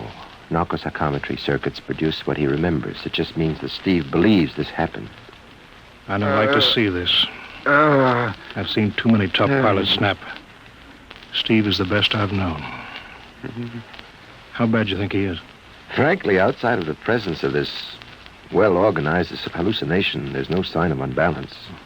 May not be too serious. If he had a more plausible story, I'd be inclined to believe him. Warning. Hank. It's all right, boy. Did you hear it, Hank?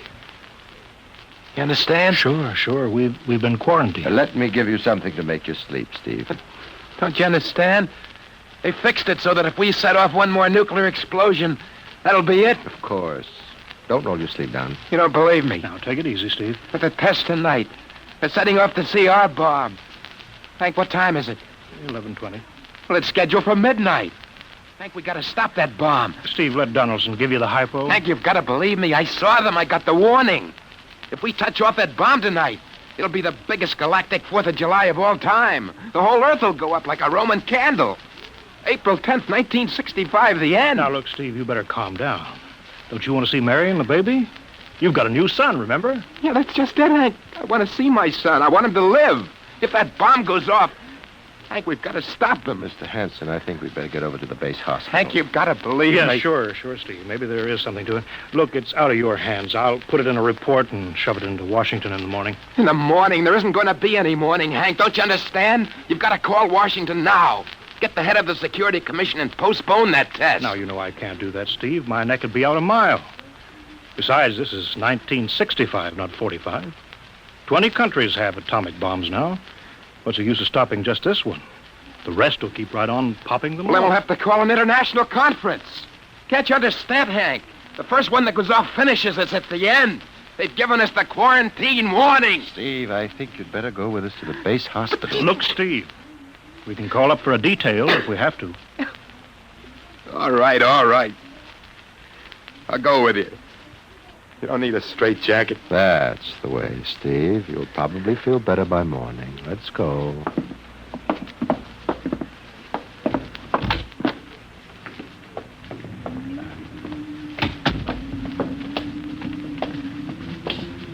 Well, Steve, tomorrow I'll drive you over to the hospital to see Mary and the kid. Sure. Look at the ship under the floodlights. Pretty, huh? You'll be flying her again soon, don't you worry. Yeah, I guess so. What you doing out in the line? They, refuel her? Yeah, we got Clausewitz coming in tomorrow from Denver for another test. Figured we'd give you a day off. That's good. That's fine. Steve, come back. Come on, Donaldson. Steve, wait. He's heading for the rocket. Look, there he goes up. That crazy fool. We can't get at him now. That covers armor glass. He's waving. Yeah, towards control. What's the radio? He means the radio. Come on. I should have gotten help. Well, the radio's still hooked up here. Hello, Steve. Listen to me, Hank. You gotta call Washington now. Come out of that rocket, Steve. I'll call my men. Don't try anything, Hank. They've refueled the rocket for tomorrow. Take it easy, Steve. Listen, you know what'll happen when I fire the rocket tubes down here? Steve, don't. It'll burn out every building for 5 miles. All of us in one big blast. Steve, what do you want? You've got to stop that bomb. You got to call Washington right now. They won't believe me. You make that call or I cut in the rocket. Now, I mean it, Hank. Now, hook my screen to yours in parallel. I want to see exactly what you're doing. All right. Just don't fire those rockets. Get going, Hank. You got 12 minutes to make that call and stop that bomb. All right, I'm making the parallel hookup right now. Donaldson, you think he'll really blast? I don't know. Up to now, I'd almost say he was normal, but now he's liable to do anything, Hanson. Steve, there, you getting it on your screen? Yeah. Now, put that call through. All right. Operator. Visit screen to Washington. The Visiscreen circuits are busy, sir. If you'll try again in half an hour. This is Security Commission priority. Break in, get me a line. Yes, sir. Just a moment, please. 10 minutes, Hank. Listen, Steve, I'm trying. Ready to take your call, sir. Washington, Security Commission 3. This is urgent.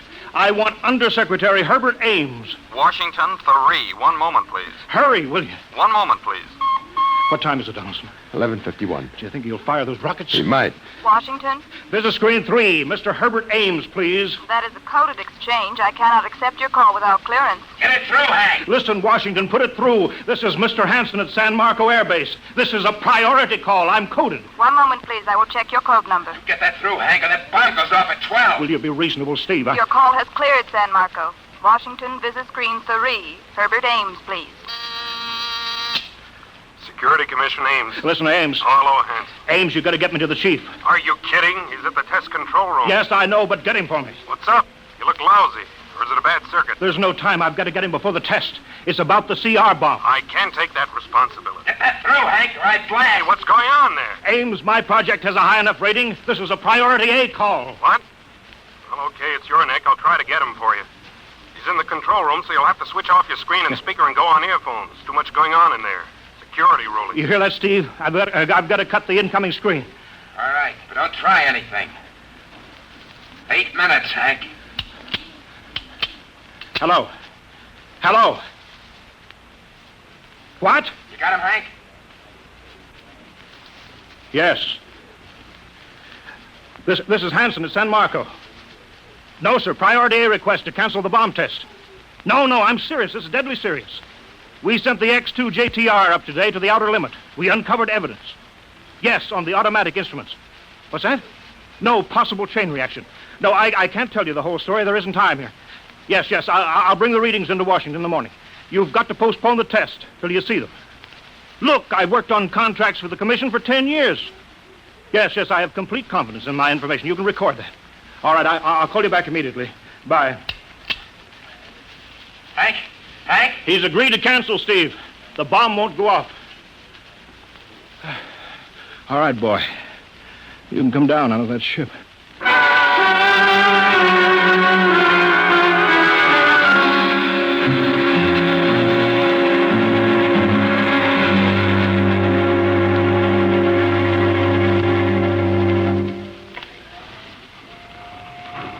He's opening up. Here he comes. All right, Steve. Come on down. Sure, Hank. Just a second. Hank, I was scared. I was plain scared. Easy now. It's all over. The bomb won't go off. Thank God. Look, I want to see Mary and the baby. Can you get me transportation now? Oh, wait a minute. It's almost 12. They won't let you in the hospital now. I want to see the baby. Sure you do, but you've been under a strain. I've got a shot for you here, Steve. Give you a good night's sleep. All right. Roll up your sleeve. Yeah, here. There, that'll make you sleep. Sergeant will find you a bed. Yes, sir. Come on, Mr. Weston. Okay. Good night, Hank. I'm kind of beat. It's been a tough night.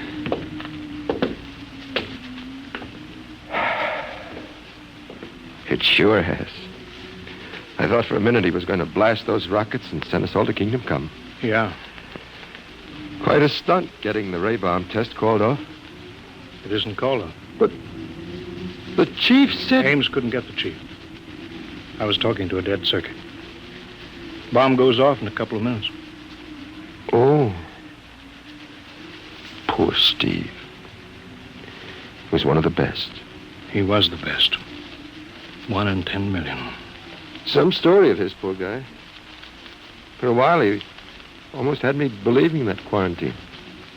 That's a very common delusion. End of the world. Yeah, I suppose so.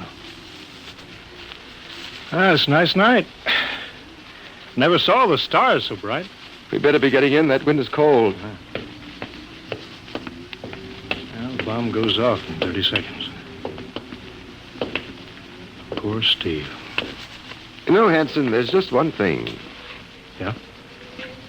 It's outside my field, but I'm curious. How did he keep that ship in the air for 10 hours with only 10 minutes fuel?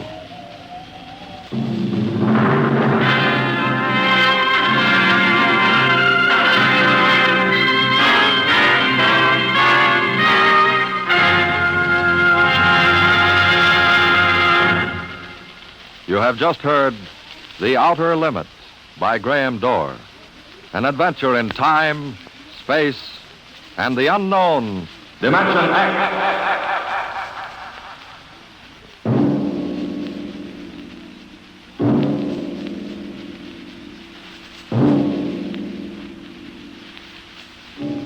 Now, about next week. Have you ever heard of the Mark III? The amazing electronic brain at Harvard that instantly solves the most complicated scientific problems. Suppose you had a mechanical brain like that in your house. A robot that was always at your service, so that you could just sit with folded hands and relax the rest of your life. That would be nice, wouldn't it? Perfect. That's what they thought when it happened in the year 2006. But they were wrong, terribly wrong. How? I'll tell you next week. Tonight's story, transcribed on Dimension X, The Outer Limit by Graham Dorr, was adapted for radio by Ernest Kenoy. Featured in the cast were Joseph Julian as Steve, Wendell Holmes as Hank, and Joe DeSantis as Major Donaldson. Your host is Norman Rose. Music was by Albert Berman. Sound designed by Sam Monroe. Edward King directed.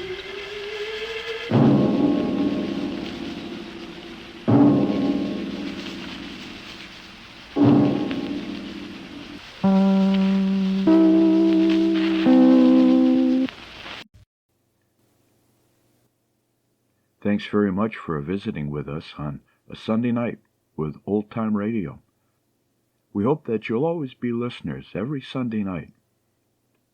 Until then, 3 December, sleep tight.